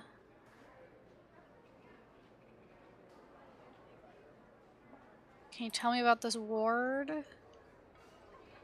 No, why is it called the lower ward? Why are there so many? Do creatures come out? You look nervous. You seen this yourself? What were they talking about? The tower. Yeah, I've already done this.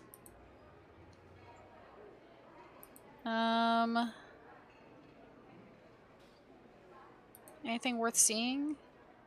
Okay. The Great Foundry's impressive, though. You might check that out. Home of the Believers, you know. Most of the more amazing sites. Okay, tell me about the Foundry.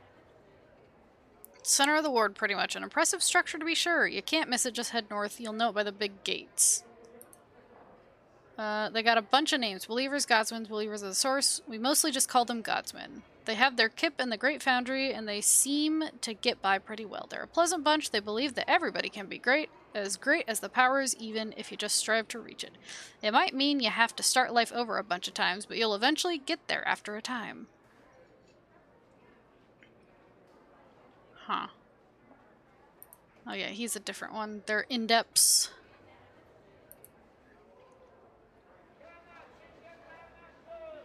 Female shopper. Excuse me, ma'am? Could you put on something? Okay, I need to rest with this guy.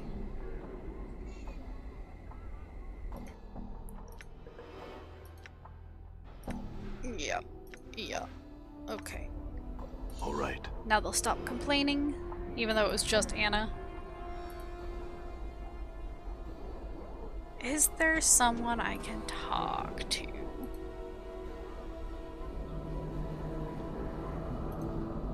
Oh. is this place? What is the Great Foundry? Of urgent business. Oh. Who are you?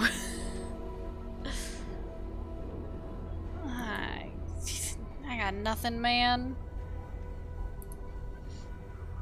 I got nothing.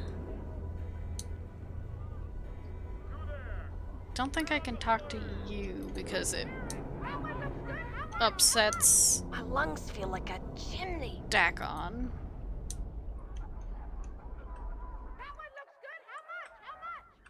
The thrilling gameplay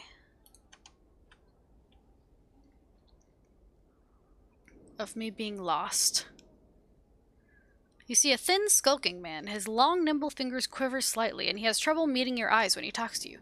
You startled me. I haven't seen you around here before, stranger. What do you want from me?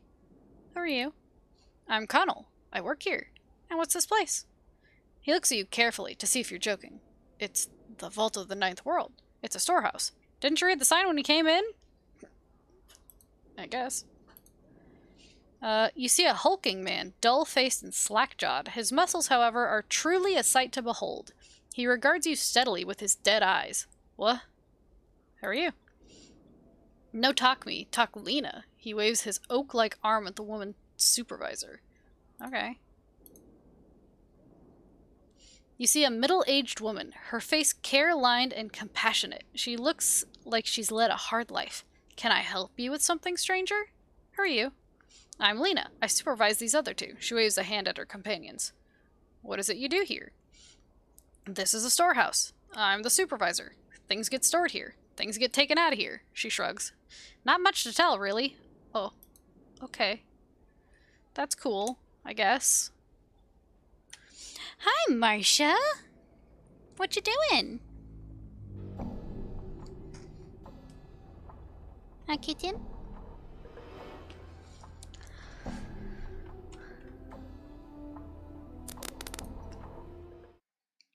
Okay, that wasn't anything helpful.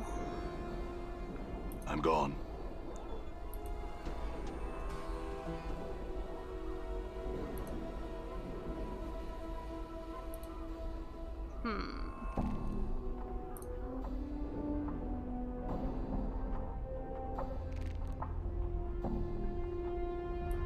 Probably not, but never mind, yeah. Never mind. There's nothing I can do. Hi. Yeah, hi, Marcia. Marshmallow. Ugh. She collapsed on the floor. I know. It's hard to be a cat, isn't it? It's rough. I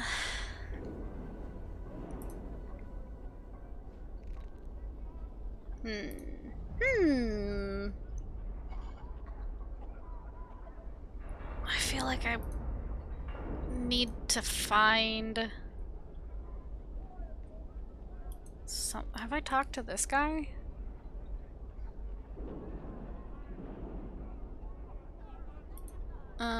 Let's see.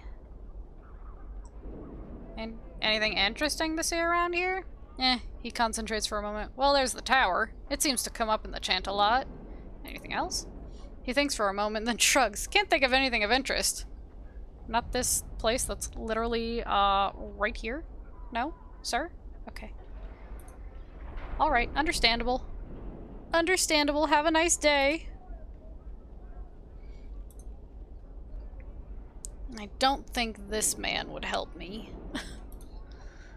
After he took Morty and then gave him back for a different skull.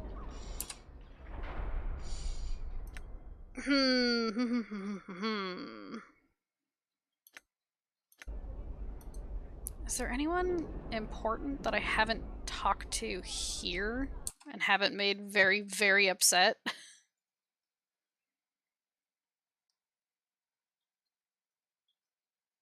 I don't think so.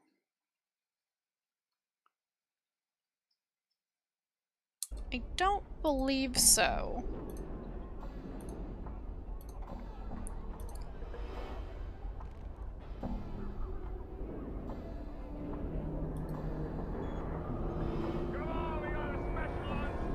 Cool, I'm lost. I'm lost. Have you talked to Advocate in Clerk's Ward? Oh, yeah, I did. I don't know if I need to talk to him again, but I definitely did talk to him. And I asked him if he recognized me. And he said no. But I did definitely talk to him.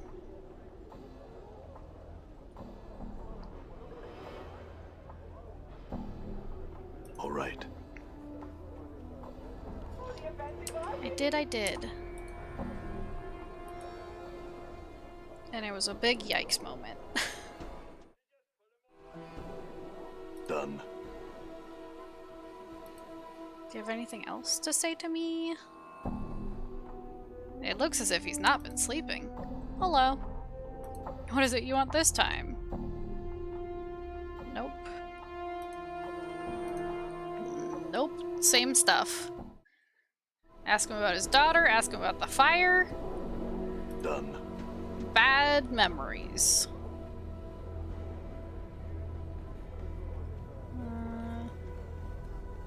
Okay, I can't go in here.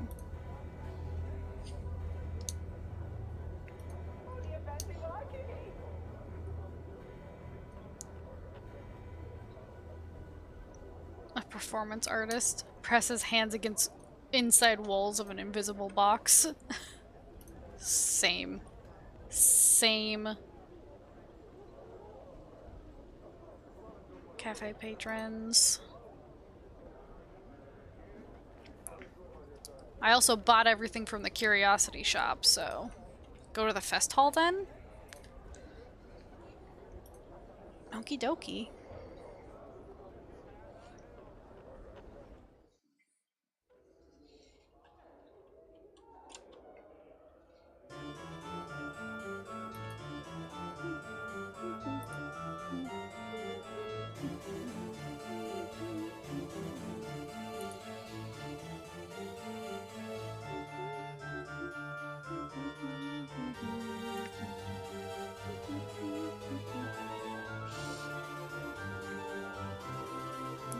I'm gone.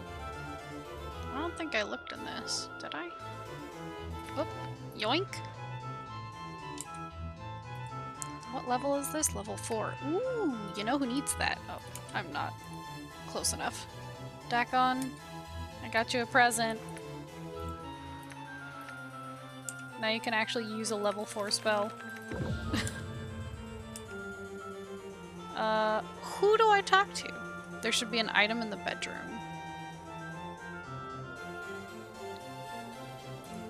Where do you draw the line between nice hints and bad spoilers? It kind of depends.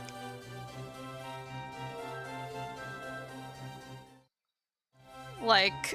Done. I don't know, there are some people who I allow to give spoilers. Oh, the dodecahedron.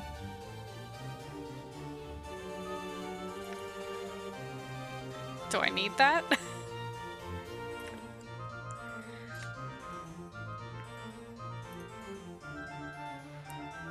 Oh yeah, I put a bunch of stuff in here. No, I'm gonna need those. Yes, use it? Oh. This heavy dodecahedron, about the size of both your fists balled together, seems inexplicably familiar to you. Its texture is cold and smooth, but whether it's metal or stone, you cannot tell. A certain, almost intangible tension runs over the object, as if it were ready to spring into the air at any moment. Examine it? Upon closer examination, you realize that each side of the dodecahedron is a plate that can be twisted clockwise or counterclockwise. It appears to be a puzzle box or combination lock. As each of the pentagonal plates has 5 possible positions, the dodecahedron has no less than 244,140,625 settings. It would take every second of the next 77 odd years to hit all the combinations. But then, you might just get lucky and stumble onto a solution in minutes. As you methodically twist the cold gray faucets of the dodecahedron, or the faucets, a strange sensation forms at the base of your skull. Your hands seem to move of their own accord, turning the object and spinning its facets with mechanical precision. You've done this before. You knew the combinations once, and you also become aware that there's a certain danger within the object. Whether it's from simple traps or something less mundane, though, you cannot recall. Don't fiddle with it too much, you'll go blind. In moments, you have what might be the first four sides locked into their proper places. As you begin to twist the fifth side of the dodecahedron, you recall a cunning blade trap that would snap out to lash at a meddler's hands, slashing their wrists and severing fingers. You avoid the trap with the proper number of rotations, certain that you've made progress in the unraveling of the object's secret. I guess keep working on it. After avoiding the dodecahedron's springing blades, you slowly puzzle out the next series of facet positions. As you start to turn the ninth side of the dodecahedron, you suddenly remember a second trap. Jets of toxic gas that would form a billowing cloud of lethal corrosive vapor around a curious meddler. You circumvent the trap with the correct amount of twists, positive that you've nearly unlocked the dodecahedron. Keep working at it. Ooh, 5,000 XP. You circumvent the dodecahedron's poisonous gas trap and begin your work on the final facet positions. Just as you're locking the 12th pentagon into place, you recollect sorcerous runes hidden within the dodecahedron that would blast the unwitting holder with bolts of magical lightning. After disarming the trap with the correct number of facet rotations, the dodecahedron clicks and begins to open in your hands. The dodecahedron splits once, twice, and eventually unfolds itself impossibly into a perfectly rectangular tablet the size of a large book. Etched into its surface are a series of bizarre symbols. It looks to be a code or language that you feel should be familiar to you, but it's not. Further examination of the tablet reveals that, by twisting the pentagonal facets that are now upon the underside of the tablet, different pages may be displayed across the tablet's face. You finally realize that the dodecahedron is a tome or journal of some sort. Until I learn to read this language, I might as well just put it away. Updated my journal. Learn the language. Perhaps there's a scholar or linguist. I know a linguist! But he's not in the fest hall, he's outside of it.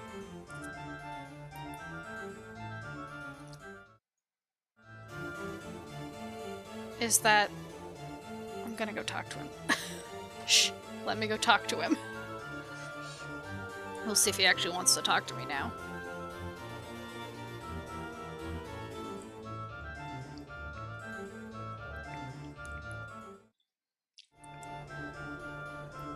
I'm gone. He's in this house. This house. Okay. Hey, I have a linguist question. I would have you know that I'm a scholar and a linguist, sir. While I shall happily entertain any questions regarding my field of study, language and the like, I can be of no help to you in other matters. Unfold the dodecahedron to a page with writing on it and ask if he can translate it. He takes the unfolded dodecahedron in his hands and examines it closely. This language is a long dead one, known to virtually no one. I believe my father, a linguist like myself, knew this language, and may well have been the only man in Sigil at the time that could understand it. I recognize it from his notes, but I cannot translate it. Do you have these notes still? Finham shakes his head. They'll be of no use to you if you're looking to translate anything, and the few actual books he had pertaining to the language disappeared around the time of his murder, I believe. Your father was murdered? Finham nods. Strangled he was. He had left to tutor someone. He taught various languages to supplement his research income, and was discovered dead in a side chamber of the Civic Fest Hall. The killer was never found. This was perhaps 50 years ago now. I was but a child. He knew the language, though, and could teach it? Surely, he did and could, were he alive today. My father was said to be a great teacher, Finham sighs sadly. I have his skill with language, but not his patience for others, sadly. Is he interred at the mortuary? Updated my journal. Why, no. His ashes are kept here. He points to a bronze urn sitting atop a cabinet beside a bouquet of purple flowers. Why? A wry smile crosses Venom's lips. A necroscope, are you? Speak with the dead? He suddenly frowns. I have no wish to speak of these things any longer. You'll have to excuse me, sir. Farewell. Done. Hello, I've talked to you plenty of times. Hello, dead man. Oh god, I forgot. Everybody really wants to get in. Okay, hello. Hey. To answer some questions. Sorry, man. Describe to him the writing from the folding dodecahedron. Ask if he knows the language. Yes, I know that tongue. I was a linguist and scholar, you see. I was murdered by a student of mine. Murdered so that I could not teach another the language that I taught him, the tongue of the Uyo. It was one of the rarest in the multiverse. I knew of none who spoke it, save myself and that one damnable, murderous student. So can you help me learn this dead language? I could teach you this language, yes. It would please me to do so, in fact, if only to spite that bloody-handed student of long ago. First, tell me what languages you do speak. A couple. As the spirit speaks to you of the lost language of Uyo, there's a throbbing sensation in your temples as a memory begins to surface. Memories of this language. You recall letters, words, phrases until, like a spire wind blowing away the blanket of poisonous smog over the great foundry, the language is once more revealed to you in its entirety. Updated my journal. There's another memory, though, bubbling to the surface, a darker one. Its presence troubles you somehow, fills you with unease and unexplained pangs of guilt. Oh no, was I his student? Did I kill this man? Oh no. Allow the memory to surface. Updated my journal. At last, you recall Finn and Lai himself. You remember his gentle voice, his kind manner, his schooling you in the ancient language of the Uyo. You also remember your scarred, gnarled hand wrapping around his frail throat, crushing his larynx, and thus ensuring that the secret contents of your journal, hidden and thrice trapped in a dodecahedral puzzle box and penned in the obscure language of the Uyo, would be forever safe from prying eyes. Oh no. Do I tell him? Do I tell him that it was me?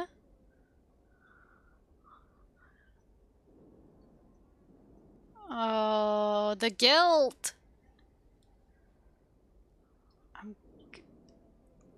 I'm gonna tell him. Finn, I must tell you. It was me who murdered you. Updated my journal. The spirit is silent for a time, the ashes rustling softly within their urn. Look who's back, his belly is huge, his brain has delay. You guessed it, his name is Valet. Hi, Valet, I'm just telling this dead man that I'm the one who murdered him. What up? The spirit is silent for a time, the ashes rustling softly within their urn. When it speaks once more, its voice is full of sorrow. But why? And why would you come to me once more? Did you forget what you had been taught? No, well, yes. It's difficult to explain, but it must have been a former self of mine that murdered you. Each time I die, I reawaken as if from a long sleep, but I've forgotten everything, who I was or what I'd done. I think I understand. I sense your regret and would forgive you. May peace be with you, pupil of old, and may you prove kinder in this life than in the one which saw an end to mine. Goodbye. Also, I have the book. Telling someone's ashes, yeah, sorry I killed you, and they answer back only in this game. Can I give him this book? I have this book! Why can't I give him this book? It's gonna drive me crazy.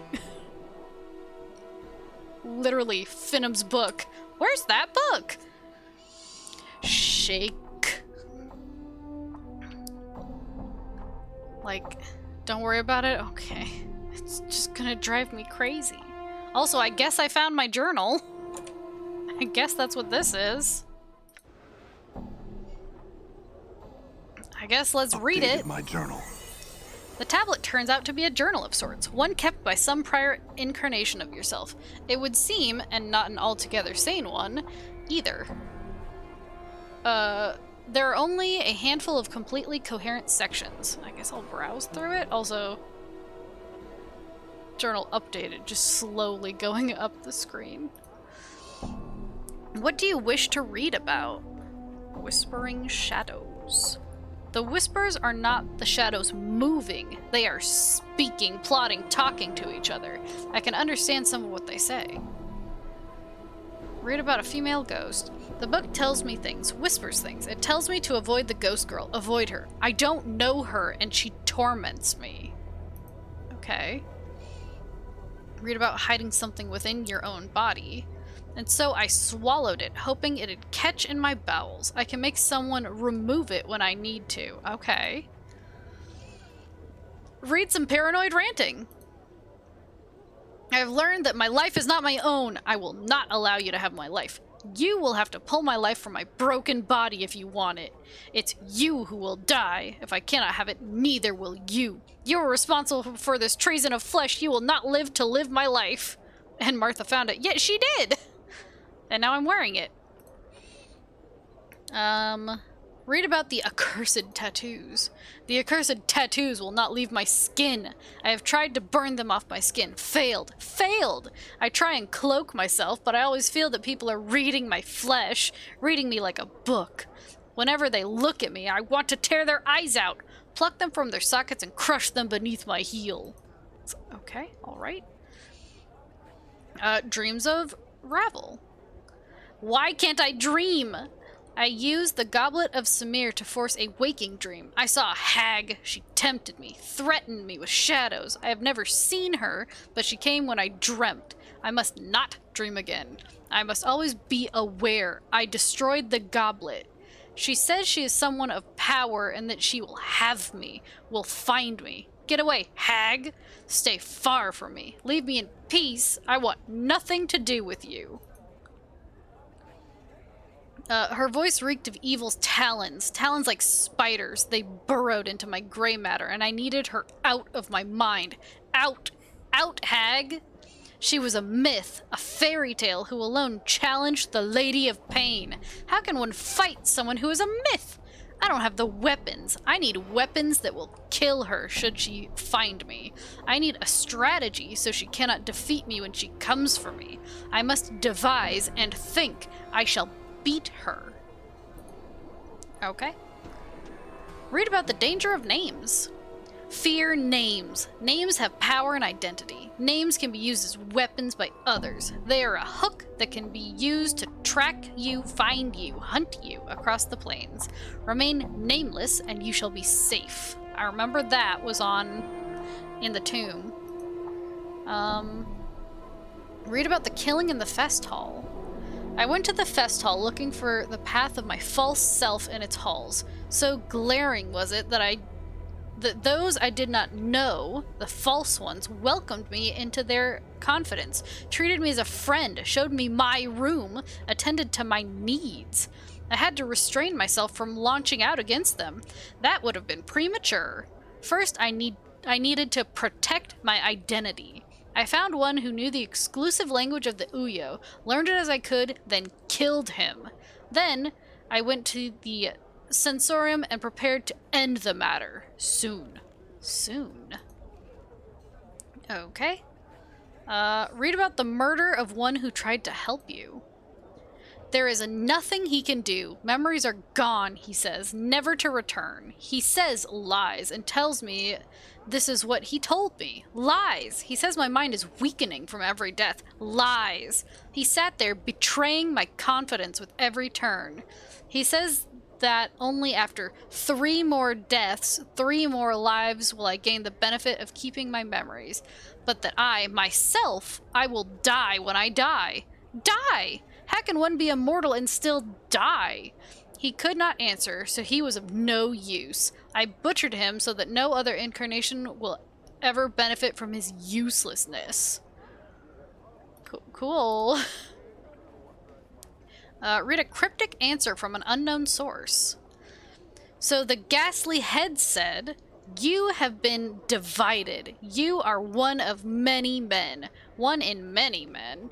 You bear many names. Each has left their scars on your flesh. That past you needs to chill out. I mean for real. He just kept murdering. Here I go killing again." Continue to read this. Lost One, Immortal One, Incarnation's End, Man of 1,000 Deaths, the one doomed to life, Restless One, one of many, the one whom life holds prisoner, the Bringer of Shadows, the Wounded One, Misery Bringer, Yemeth. You are silvered glass that is cracked and the pieces scatter across history. Only one piece is of import. Regain that and your life will be yours again. There will be a price. This price will buy you a chance. Without the chance, you are doomed. And now a Dawn can be added to those names? True. But that somewhat explains why you as the player remembers seems the unstable precursor did something? Yeah. You have lost that which is never meant to be separated from man. Your mortality has been stripped from you. Lost. It exists, but you must find it before your mind is lost to you as well. Read something about a legacy. A legacy, the note read. Forget not to collect your legacy, and a small code scratched beside it. 51AA. A trap, no doubt, set by another of my false selves. I'll see it destroyed, I will. Oh. Okay. Interesting. Oh, also, I got this Valet, so I can kill myself. That legacy is important. So, you know. Oh, nice, the kill yourself blade, yeah. You know. All right. You know. Okay, now what do I do? So, I went on this Oh, also I bought the Lim. He's cute. I was really just wandering for a while. So, I got the blood. Oh, Lim. I know, he's so cute. I need to find a way to get into the place. What you calls it? This thing. I can't remember what they're called. My brain. The Believers. I can't remember their other name. That's all I remember. But I need a receipt. And I don't have a receipt. There's a guy shouting outside the market in the lower ward. Oh, the guy who lets me rest? I see. Okay. Yeah, one of his quests will take you to the foundry. Ah, I see. All right.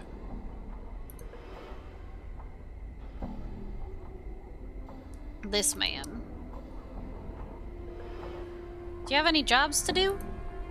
I certainly do, friend. I have a little errand for you to run, if you'll take it. It'll net you 50 coins. All you need to do is run this handbill down to the print shop and ask Scufflaw Pen to print up 100 copies for me. Here, take it. He shoves a crumpled piece of paper into your hands. Okay. Updated my journal.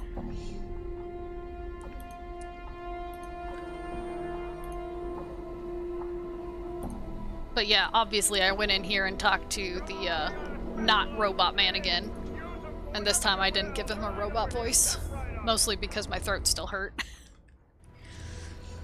Hey, can you make 100 copies of this? Yes.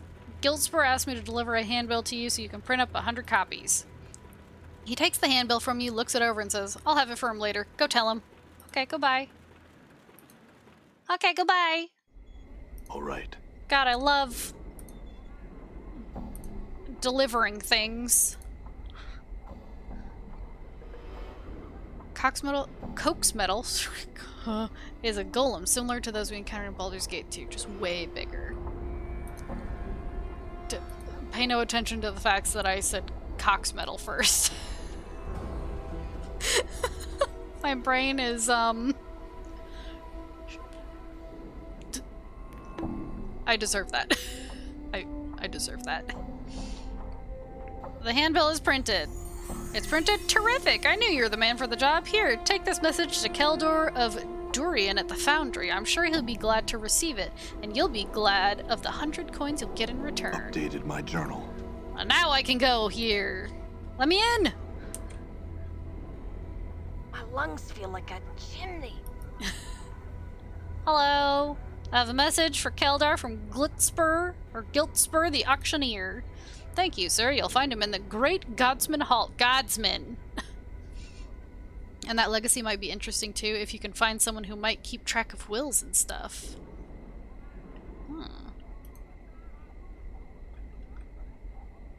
I remember there's someone, but it's been a while, so now I don't remember who it was. Also, I'm gonna look around, because they can't stop me. Oh, there's nothing over here. Oh, boo. Okay. I guess they stopped me by not having anything. I mean, that'll do it. Done. Oof. Oof. Hello? Am I playing Roblox? Oh, I see. Yeah, this is absolutely what I needed. Alyssa Teal'd?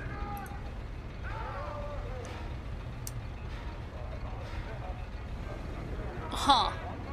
Wait, who am I here for? Keldor. Cool. You need a key. You see a competent, somewhat bored-looking guard. Greetings, sir. May I be of assistance? What's behind these doors? I'm afraid that's a secret, sir, even from our valued faction members. Unless you're involved in the project itself, or unless you receive authorization from one of the higher-ups, we can't allow you in. Oh, can you tell me where to find the clerk's office? Just south of the main foundry, sir. You'll find an office with a desk in it. That's the clerk's office. Cool. Where can I find the higher-ups? Either Sandoz or Keldar should be able to aid you in this matter. Keldar's in the main meeting hall just through the door on the right side of the main foundry. Sandoz can usually be found in the rooms to the rear of the hall. Cool. So, this way.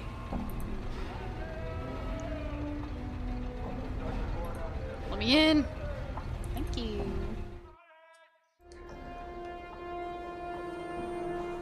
Okay, there she is. All right. Hello? Oh, he's all the way up here. Remember that life's suffering is but another test. Ah, God, I hate tests! You see a sturdy man who looks like he's just bursting with vitality. His face is tanned and lined, and his black beard is beginning to show hints of white. Hail, stranger, and well met. What can I do for you this fine day? I have a message for you from Giltspur the Auctioneer. A message, eh? He takes the note from you. Very well. You can tell him the message is delivered. Was there anything else you wanted? Yes. What'd you want to know? Who are you? He smiles broadly. My friend, I am Keldor of Durian, one of the factotums of the Godsmen, and nominally in charge of this place while our true higher-ups are gone in conclave. Cool. What can you tell me about this place? This is the Great Foundry, home of the Believers of the Source, also known as the Godsmen.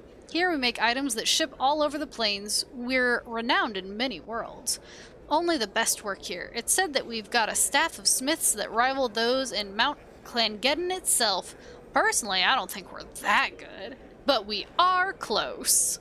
All right, modesty. Can you take on additional work? Sadly, friend, we cannot. We're engaged in a long-term contract right now that's taking up most of our resources. Perhaps when we've finished, in a matter of years, he shrugs. My apologies. Clangeddons might be with us. Yes, Lick. I don't get to use him this time. Sag. It's fine. I'm the dwarf. I'm the dwarf this time. Let's see. You think he'd let me if I just ask him? Hey, can I see your secret project? Fuck it. He smiles. Friend, I can't give that to you until you prove yourself a friend of the Godsmen. Oh. You need to join the Chadsman if you want to see it. Will that kick me out of the Sensits? Because I'm a Sensit? Yes, but it doesn't matter. Okay. I'd like to join the Godsman. A sly smile creeps across his face. Well, first you'll have to renounce your Sensit membership. Okay. What do I have to do? If you wish to join the Believers of the Source, you must complete 3 quests. The first quest is this. You must go to the forge and create an item. This will show that you're capable of seeing the possibilities inherent in even a base lump of iron, that you're capable of bringing forth something that will stand the test of time. It measures your vision and your ability to make the potential actual. Talk to Alyssa, the foundry supervisor, in the main foundry to see how it all works. Updated my journal. Okay. Okay.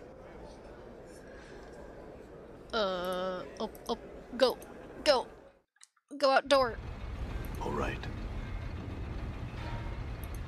Let's see. Where'd she go? Oh, there she is. Hey. You see a short woman with slight horns in her forehead and ears that curve sharply back on her skull. She smells faintly of sulfur, even over the reek of the foundry's fires. Greetings. What can I do for you? It's worth joining anyway because you get +1 wisdom from that girl in the hall. Oh.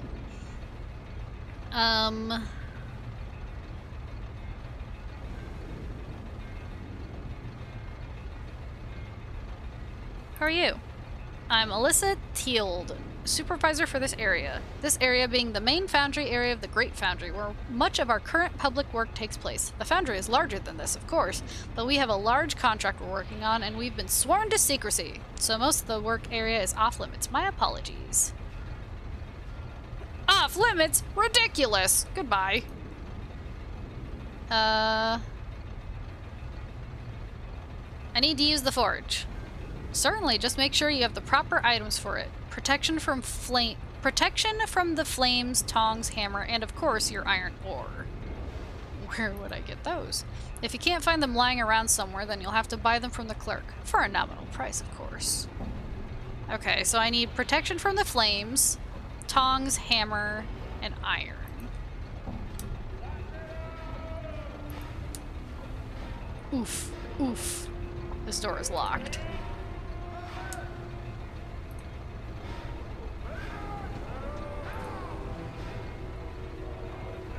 The clerk is to the southeast, so in the same place I already was. But in this? No? I'm gone. Oh god, east. Yes. Why'd you say east? I'm gone. This way. This way? Oh, this way. This way. No, that's west. You know I don't know cardinal directions. Frick, that's Done. out. Heck. Please. Done. My small brain. Where?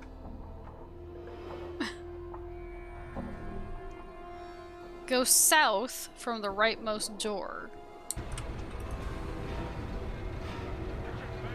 Oh, down here. It's a bit tough to see here. You're telling me. A Nadalin. Hello. You see a wizened old man with trembling hands and a cunning face. He looks you over carefully and speaks. Have I seen you before? You seem familiar to me somehow. I suppose. From where? Do you remember where? Not so fast, lad. Takes a while for the mind to warm up to a task like this. I've lived a long time and seen a lot more faces in that time, and it ain't so easy to remember. Memory's a fleeting thing, and that's some you can blank on. True. Before replying, you mutter, "Tell me about it, lad." I'd like to pick up some gear for the forge. Ah, you're wanting to be a smith now, eh, lad? Very well, you'll need an apron, 10 copper, some tongs, another 10, and a hammer, which will be 20. That comes to, let me see, 50 copper. Yeah, wait. 10, 10, and 20, that's 40. What am I thinking? Of course it is. I tell you, memory's an insidious thing. Yep. Give me the stuff. Don't forget to pick up some iron or some ore from Phildon if you're wanting to work the forge. He's a miserly bastard, but he's the only person to get ore from. So, who...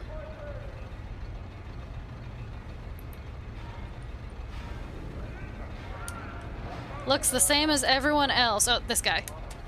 Phildon. Hey, you see a slab-stomached man with thick arms and a scraggly beard. He smells as if he hasn't washed in ages, and his breath doesn't do much for your breakfast. He's in the process of ordering around subordinates as you approach him, and he deals a quick cuff to the ear of one of them. He turns to face you, hitching up his belt. What do you want? I have some questions? You want answers? Like what? I need to use the forge. Can you give me some ore? Seems like they'll let anyone be a godsman these days, he grumbles. Ain't like the old days when you had to show real potential to be a member. You want this iron for your Ponzi test? Take it then and get mazed. He thrusts a lump of coal into your hands. Or cold ore into your hands. Okay. Some coal. Nope, incorrect. Can't run while I'm carrying all this. Can't run while I'm carrying all this. Why did I think he said potency test? Good lord. I tell you, reading's hard. Okay, is this... Can't run while I'm carrying all this. Can't run while I'm carrying all this. I'm not telling you to run. You step up to the forge. The heat is incredible. What do you do? Oh, wait. Should I... Do I have to, like, put this on? I guess not. I guess not? Oh, I'm at 71 pounds. Can't run while I'm carrying all this. Okay, use the forge. The fire is throwing off an incredible amount of heat, but thanks to your protection, you're able to withstand it without any damage. Would you like to work the forge? Yes? What would you like to do first?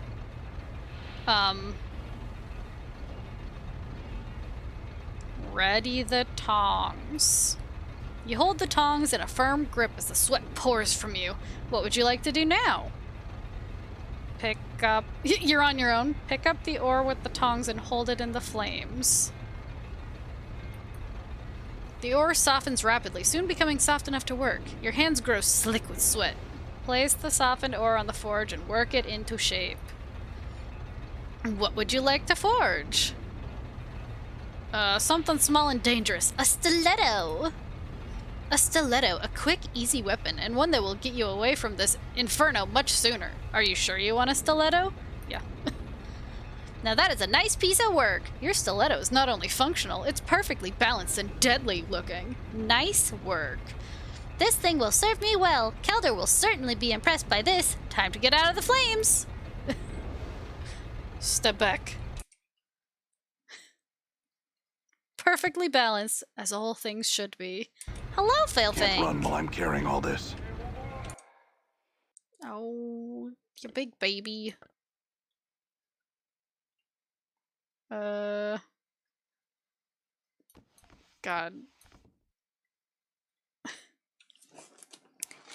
Let's see, what's something I could give to someone else? Hold this. Hold this. Hold this. There we go. There we go. Back in here we go. All right. Hey, I made a stiletto with my own two hands. Are you proud of me? Hey. You had questions about the forge? I will answer all I can. Show him the item you forged. I finished forging my creation. He takes it from you and examines it carefully. This is, without a doubt, one of the better pieces I've seen a recruit forge. You'll go far, my friend. Are you ready for the next test? I certainly hope so. I guess. He continues grimly. A murderer has struck in the foundry, and I am forsaking the usual test in order for you to track this killer down. Go speak to the supervisor, Alyssa Teald, in the main foundry and proceed from there. When you have completed your investigation and are ready to name a culprit, come back to me. Updated my journal. Okay. there's been a murder. Oh. Oh. When did that happen? It's Ravana, the child of Baal. All right, everyone, you've seen enough. Get back to work. When did this murder happen? Done. I've been here the whole time. Excuse me. You again? What do you want now? My apologies for my impatience, but we're on a schedule here. Under Keldor's authority, I'm investigating the murder that occurred here. What can you tell me about it?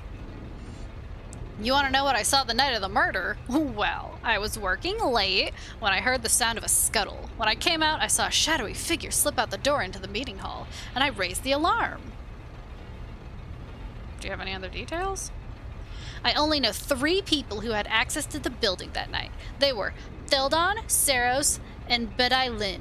The 3 of them have dramatically different builds, but in the haze of the foundry, I couldn't see clearly. How do I know you didn't do it? I have an alibi, not to mention that Keldor already ascertained the truth for me. I have nothing to hide. Apparently, Thildon, Saros, and Bedailin do, though, because they wouldn't go under Keldor's spell.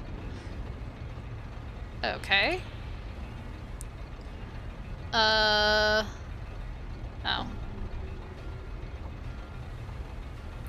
Okay. Hey. Shame about that poor smith Avaldon. Really it were. Still, he weren't one to keep himself to the grindstone. He weren't dedicated. 'Tis the way of the plains turn. Mark my words, every basher gets his due. Ah well, what can old Thildon do for you? What were you doing the night of the murder? What was I doing? Why, I was sitting in my room with a nice loaf of bread and a jug of wine, staying in. Didn't go out that night. Didn't see no need. Do you know anyone who can swear otherwise? No, never saw the need to make sure of it. One place you might ask, if you're really looking for leads, is Saros. That little thieving knight goes everywhere, what with his father being such a high up here. He always was into new experiences, was practically a sensitive if you ask me. Probably wanted to kill someone and see if he could get away with it. I see. Saros. Saros? Where can I find him?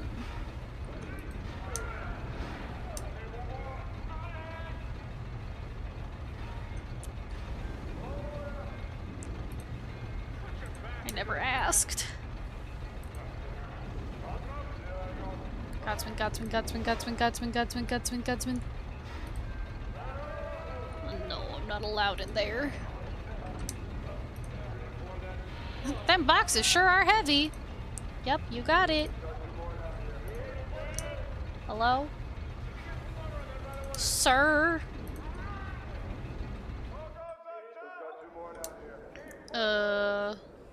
Sarosa? Can I go up here? Oh, he's down there. Oh. Oh, well. Oh. Help. All right. Help. Everyone's stuck.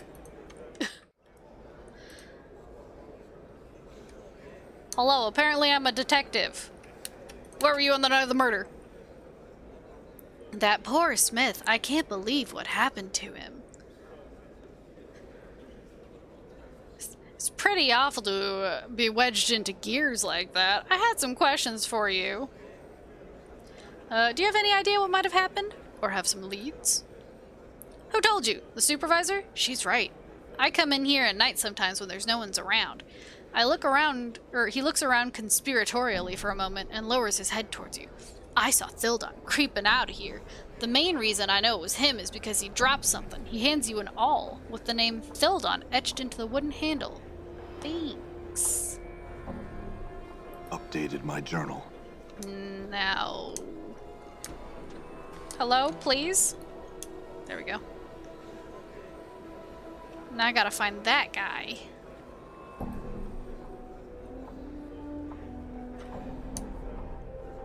Hello?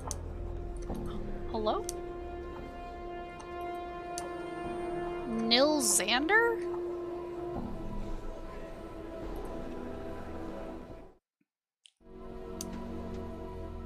I'm gone. I'm gone. Okay, I'm not allowed in there. Cool. Where do I find All right. this guy?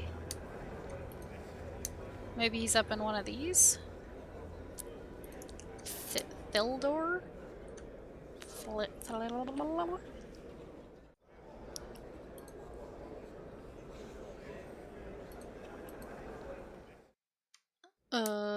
Ooh. All right.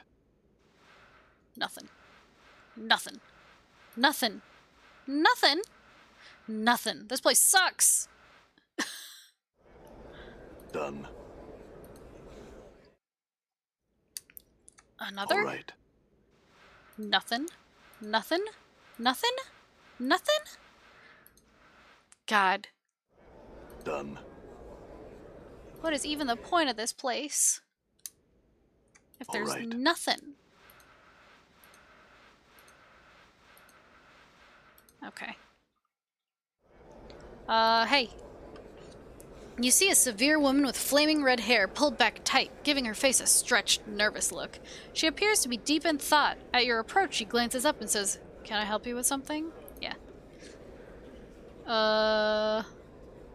Tell me what you know about the murder.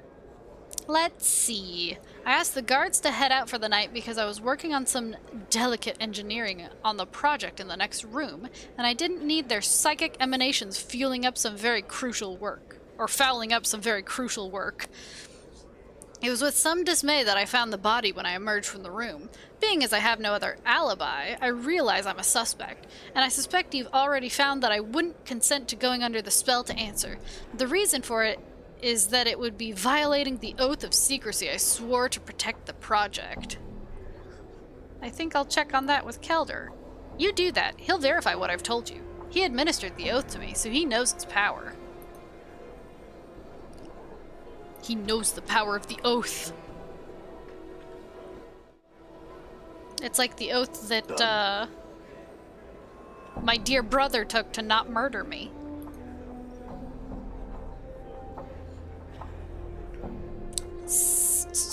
Well, have you found a culprit for this heinous crime? Do you have evidence?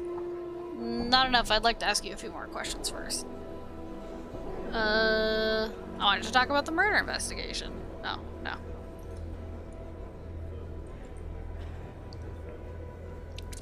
Oathbreaker paladins.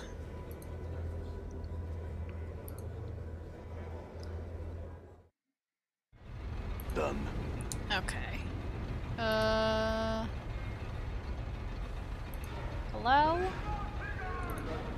Hello? There he is. Hey.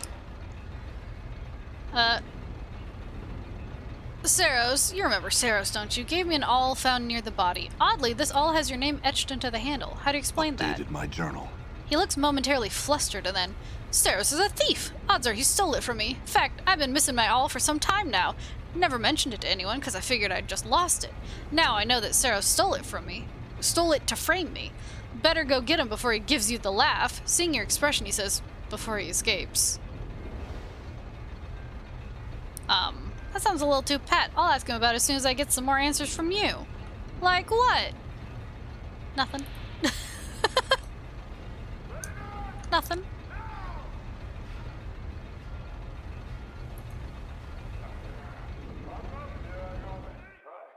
They're all guilty.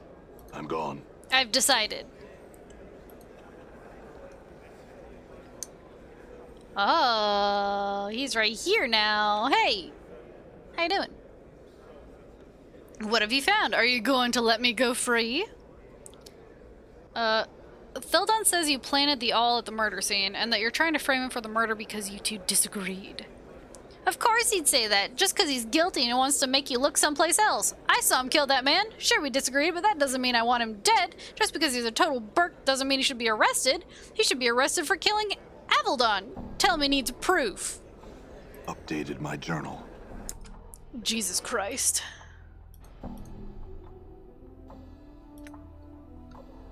Saros denies framing Thildon. He says Thildon should be arrested for murder, as if I didn't already know someone should be. True. No, arrest him! Arrest him! Arrest them all. Done. I mean, now where is he? He's over here. He tells me that it's not a frame. In fact, he says that he personally witnessed you killing the poor sod. He what? I tell you that the boy's a thief and a murderer and you don't believe me? What if I told you the lad's an Arcanist too? A member of the Revolutionary League? Why should I believe that? Updated my journal.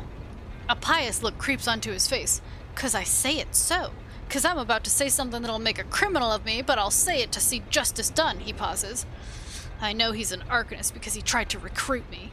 Him and that engineer Betty Lynn.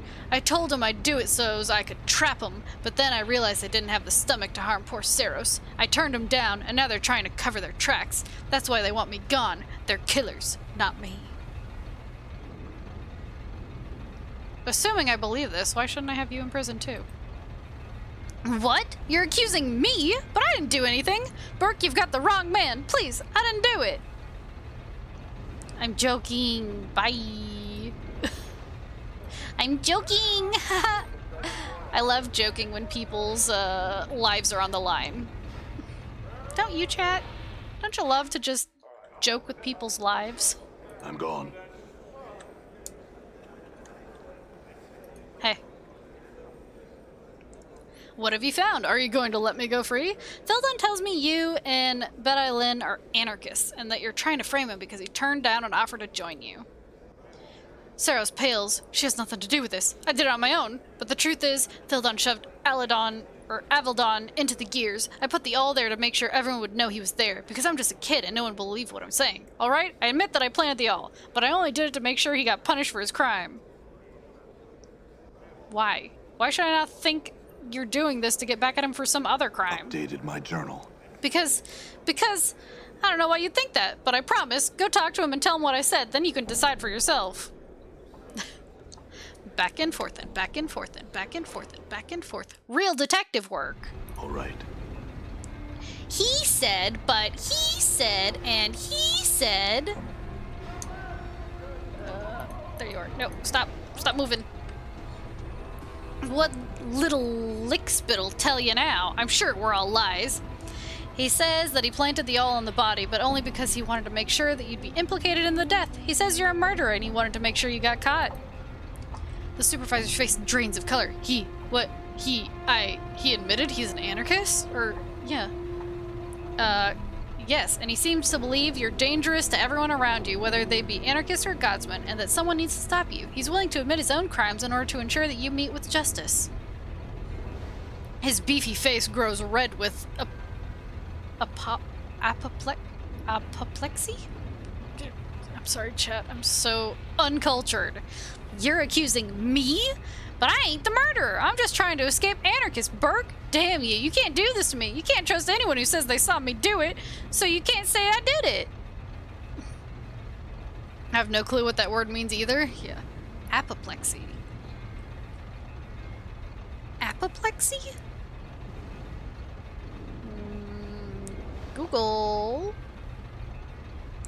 Unconsciousness or incapacity resulting from a cerebral hemorrhage or stroke. Dated. Extreme anger, I see. Incapacity or speechlessness caused by extreme anger. Cool. Would you say the same thing under oath and under spell? I'm betting Saros would. Bugger. Can I at least take my stuff and give this place the laugh? Old Fiddle, I'll make sure you won't regret it.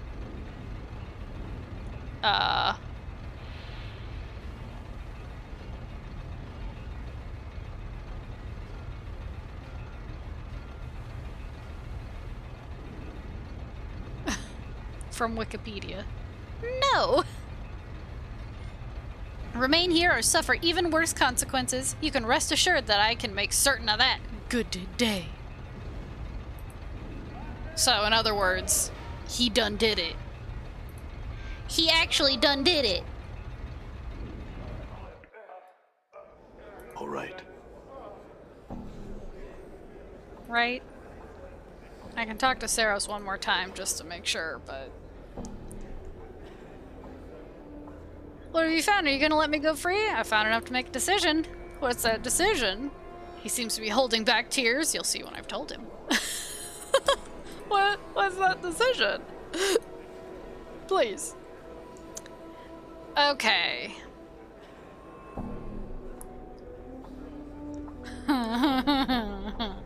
Well, have you found a culprit for this heinous crime? Do you have evidence? Do I snitch on them both because I want to?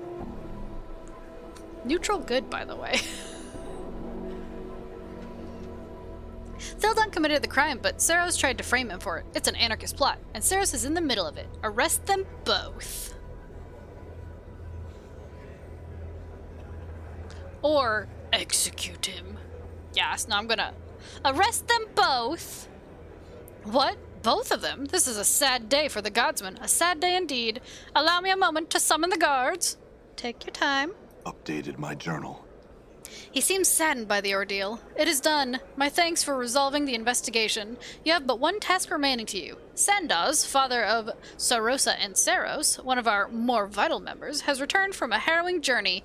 He has locked himself in the tower room and is threatening to kill himself. Speak to him. Stop him. I mean, that's a lot to ask of somebody, isn't it?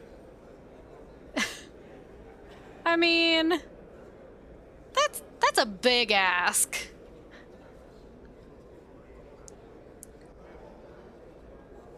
Updated my journal. I mean, all right. Also, has anyone secretly leveled up when I wasn't paying attention? No. Okay, good. I'm guessing that's this room.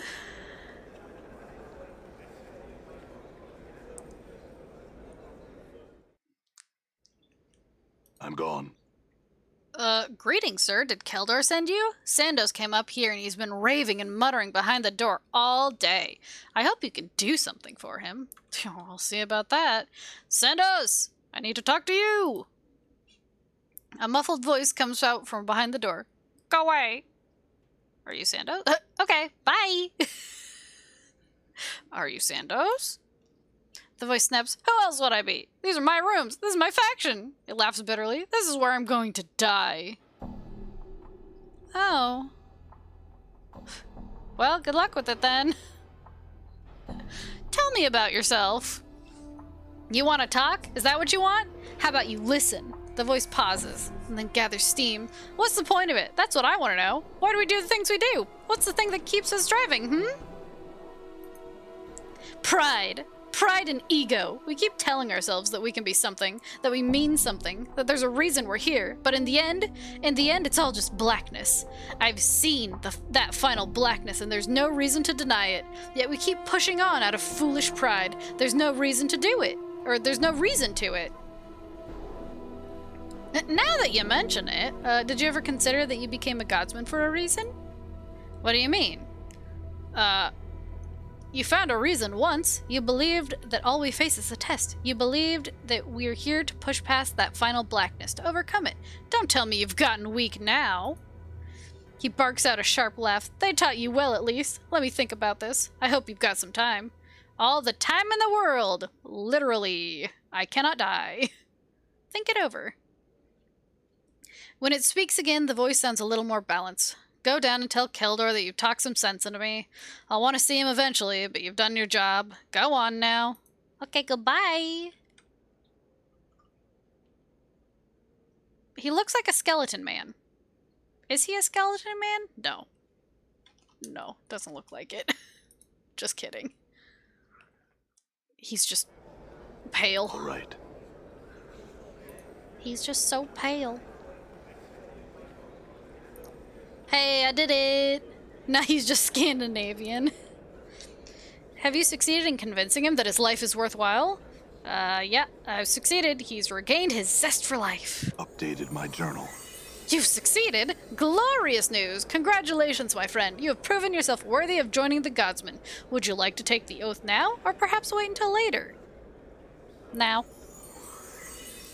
The Oath. Life's tribulations are tests. There is nothing I encounter that is not a lesson. Pain is the multiverse way of reinforcing a lesson. What I hate most in others is a reflection of what I hate most in myself. I will act to activate my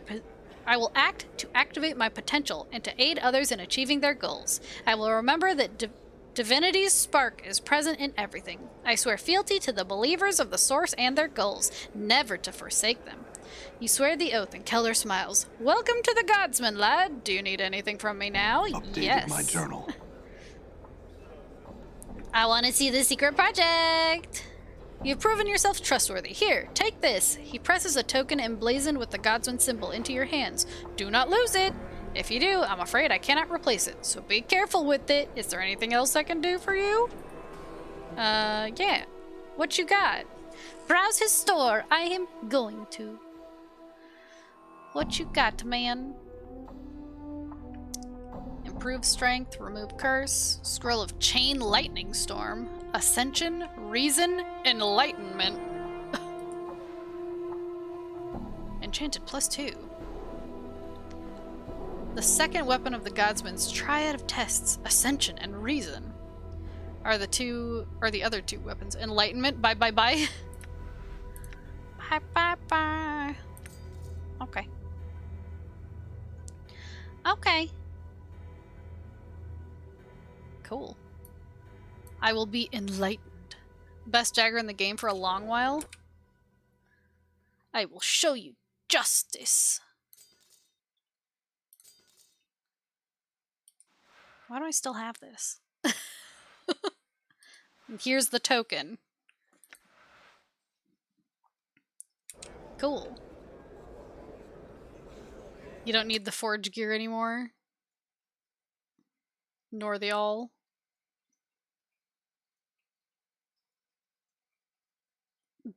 Do I just drop it here? And this scalpel. I don't need the scalpel anymore. Okay, goodbye! Here, have some junk. Bye! I'm gonna go look at the secret! Talk to the girl? Oh. Okay. Ree! Okay. Thanks to your words, my father Sandos is alive and well. I can only hope that whatever force has scarred him this way, I cannot believe he came to this on his own, will pay for its misdeeds. What else can I do for you? Answer some questions? What answers do you seek? Half-man? Why do you call me half-man? Updated my journal. I call you half-man because I cannot see your spirit. All other mortals who pass through my life show their spirits to me as a shining spark or a smoldering ember. You show nothing at all. I call you half-man because I cannot see your spirit as I see those of others. Okay, you're saying the same thing. Whether this is because you have no soul or because you have transcended, I cannot say. One way or another, you are but half a man. What the other half is, I cannot say. Oh, okay. Who are you? I am Sarosa, daughter of Sandos, one of the factors of the Godsman. Tell me of your family. A note of bitterness creeps into her voice. My brother, as you know, awaits the executioner's whim. My father, as you may or may not know, travels far and wide across the multiverse, seeking meanings that most mortals have yet to grasp. I guess tell me more of your brother. I will not. He was always impulsive, eager to prove his bravery against this cruel cosmos, and now he cannot. I will not cast blame here, but neither will I speak of it. If you wish to know more, speak to me later. Farewell. Ask her about her skill.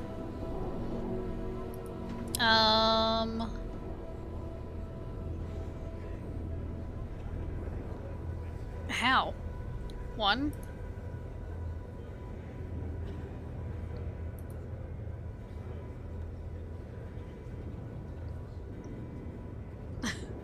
It's just the same thing.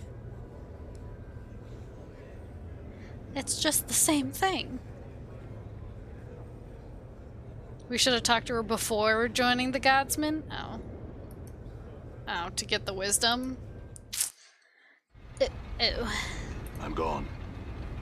Well, do you have a save game close?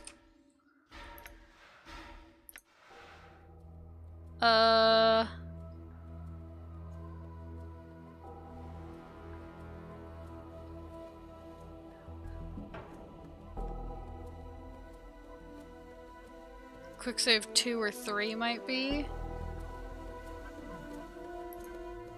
before you joined.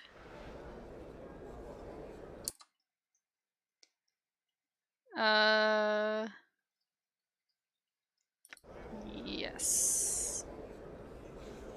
Okay. Okay, let's go talk to her now. You see a young woman. As you approach her, her eyes stare directly into yours. You get the uncomfortable feeling that she's not just examining your eye color. Her gaze seems to penetrate far deeper than that. Greetings, stranger. How goes your day? Why do you call me half-man? Updated my journal. I see.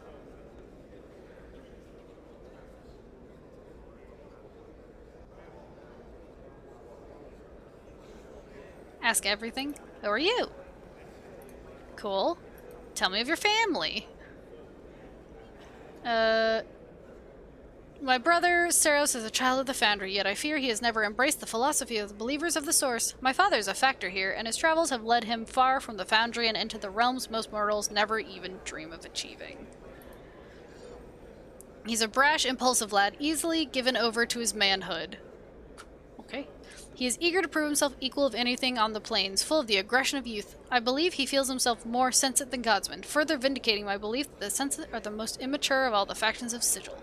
Why are they the most immature? Why are they the most immature? Because, like children, they do not understand that there's more beyond the world of the senses, beyond what one can see, hear, taste, touch, smell. Look around you. You're in the outer planes. This is belief made solid, but that does not mean this seemingly rough matter can be comprehended by the senses. This is belief. No mere physicality can match it. Okay.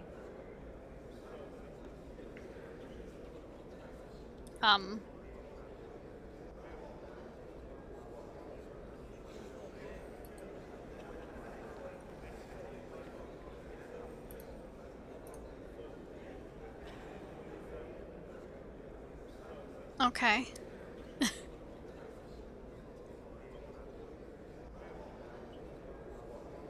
I'm getting nothing from her. Wait. I'm waiting. Hold.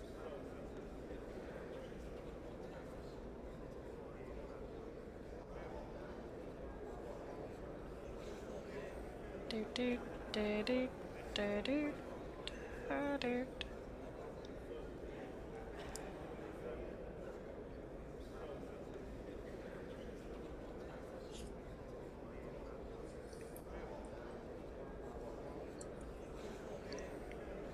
I guess ask her brother about her?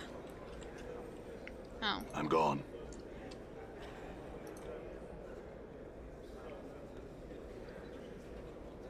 Hey.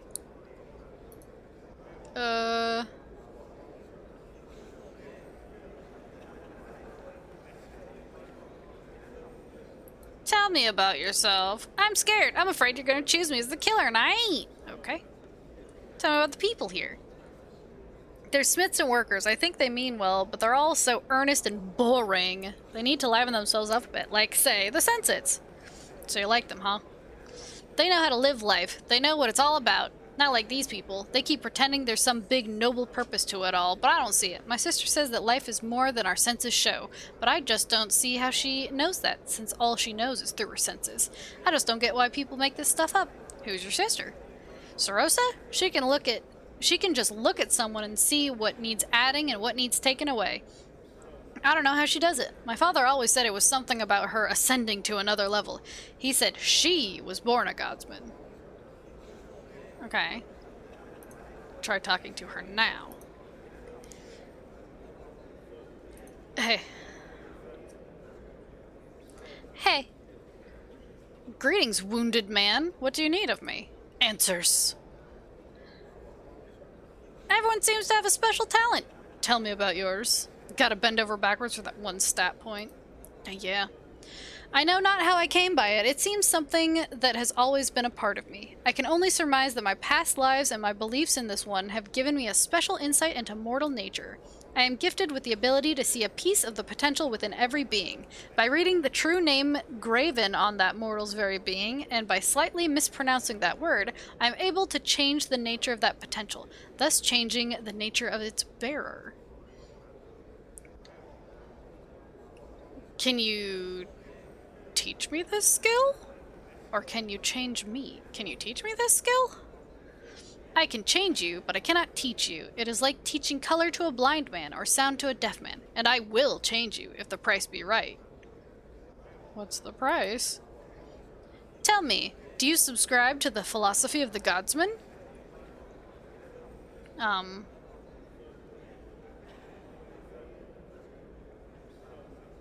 don't know enough to tell you.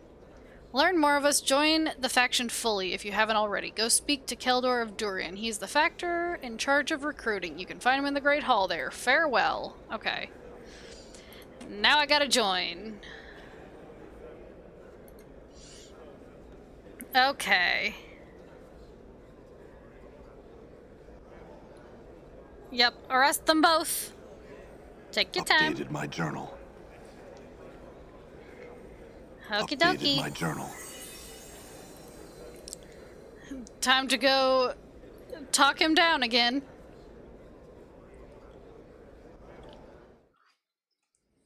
I'm gone. I'm gone. Are you Sendos? Tell me about yourself. Wait for him. Did you ever consider that you became a Godsman for a reason? You found reason once. All the time, think it over. Okay, goodbye. Now to join. Done. Hello, I did it. He's chill now. Don't worry about it. He's chill now. Yep. Updated my journal. Do it now. Updated my Which journal. means I'd like to see the secret project and purchase some items. Gimme. Thank you. Okay, give me this. Drop this. Drop this. Whoop, not that. This. Oof. Dangerous. Okay. Now if I go and talk to her. Hello. Yep, tell me about yours. Can you change me? What is the price? Truth. Yes. Updated my journal. There we go. Then I feel no qualms in sharing my gift with you. She speaks an arcane syllable, one that shakes you to your very foundation, and somehow your flesh feels stronger. How'd you do that? Oh, okay. The cosmos works in strange ways. Goodbye. So, see ya. Thanks for the wisdom. Peace.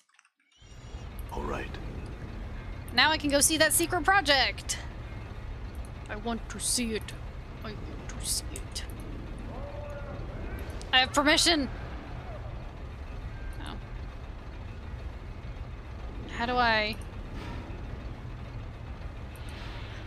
The big doors. Oh. This door is locked. I've got a token. He examines the token closely. My mistake, sir. May I help you with anything else? No, good day. No, good day.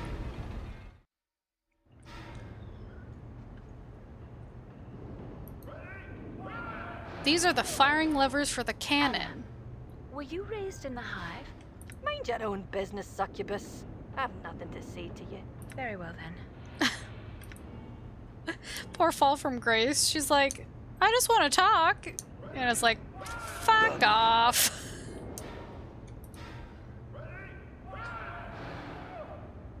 Rags, tongs, forge hammer.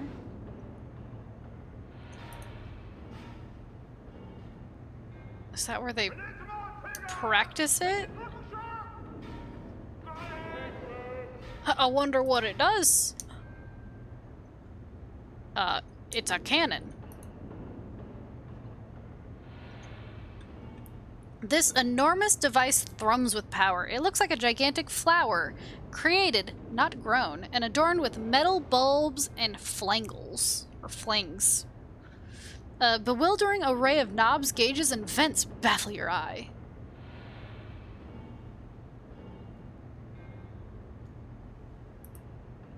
You don't seem to have any success in changing anything right now. Ah. Let me shoot the cannon. Ah, come on. I want to shoot the cannon. Is it almost break time? I want to shoot the cannon. Hello. You see a Githzerai woman, bald, with scarred cheeks and a cat's grace in her walk. As she turns towards you, she spies Dakon. Her eyes widen. She addresses him. You bring joy to my heart. My name is Kel Lara. May I aid you?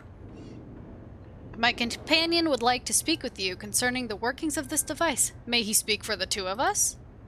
She looks at you and looks back at him quizzically. Of course, esteemed one, if you speak for him and accept responsibility for keeping what passes your secret. She turns her attention reluctantly to you. You have questions for me? Yes? She glances at Fall from Grace, and her mouth curves in a graceful mo? I apologize, honored one, but I cannot speak of this. I am both contractually and magically bound not to speak of this in the hearing of certain manifestations, shall we say, of belief. She turns to the succubus. My apologies, Lady Grace. I understand.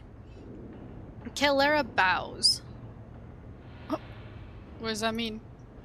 She can't speak about it in the presence of fiends. I would speculate that she's been bound contractually. That means it's a project of law, and since she's been bound to it magically, it is likely Batizu in origin.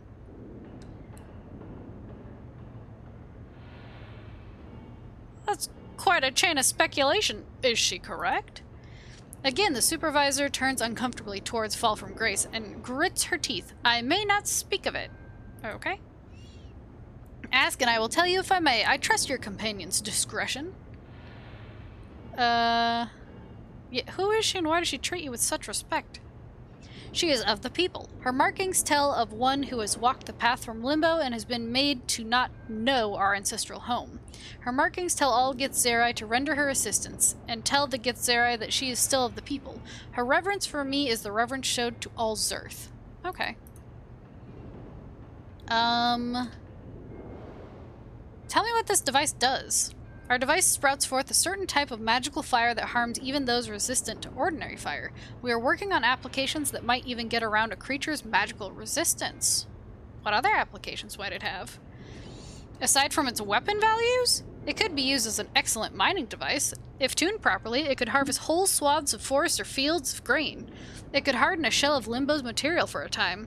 We've even tried lesser applications of the technology there, or even be used as propulsion across the spheres of Carceri. Its uses are limited by one's imagination. It is not purely a weapon of destruction. Interesting. Who contracted this? She glances at Fall from Grace and her mouth curves in a graceful mew. I apologize. Oh, okay. I understand. Okay. What can you tell me of the engineers? She scowls, adding several creases to her scarred face. Speak to one of my smiths if you would know of the engineers. No kind words for the engineers will you hear from me. Why not? Why? Because they do not seem to share a love for this project as do their comrades. Because they are dreamers and do none of the action themselves. Because ultimately, I do not trust that their intentions mean well for us, but instead benefit them and them alone. Oh, okay.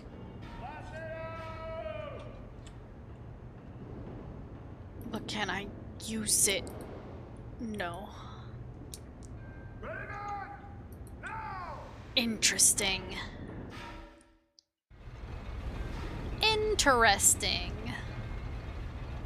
So it's a big old cannon. Done. And I assume I need to shoot the cannon. Well, I don't know why I assumed that, but I assume I need to shoot the cannon. Because otherwise there wouldn't even be an option to mess around with it. But I believe that will be a problem for tomorrow. Because it is time for me to sleep. It is 2:33 a.m.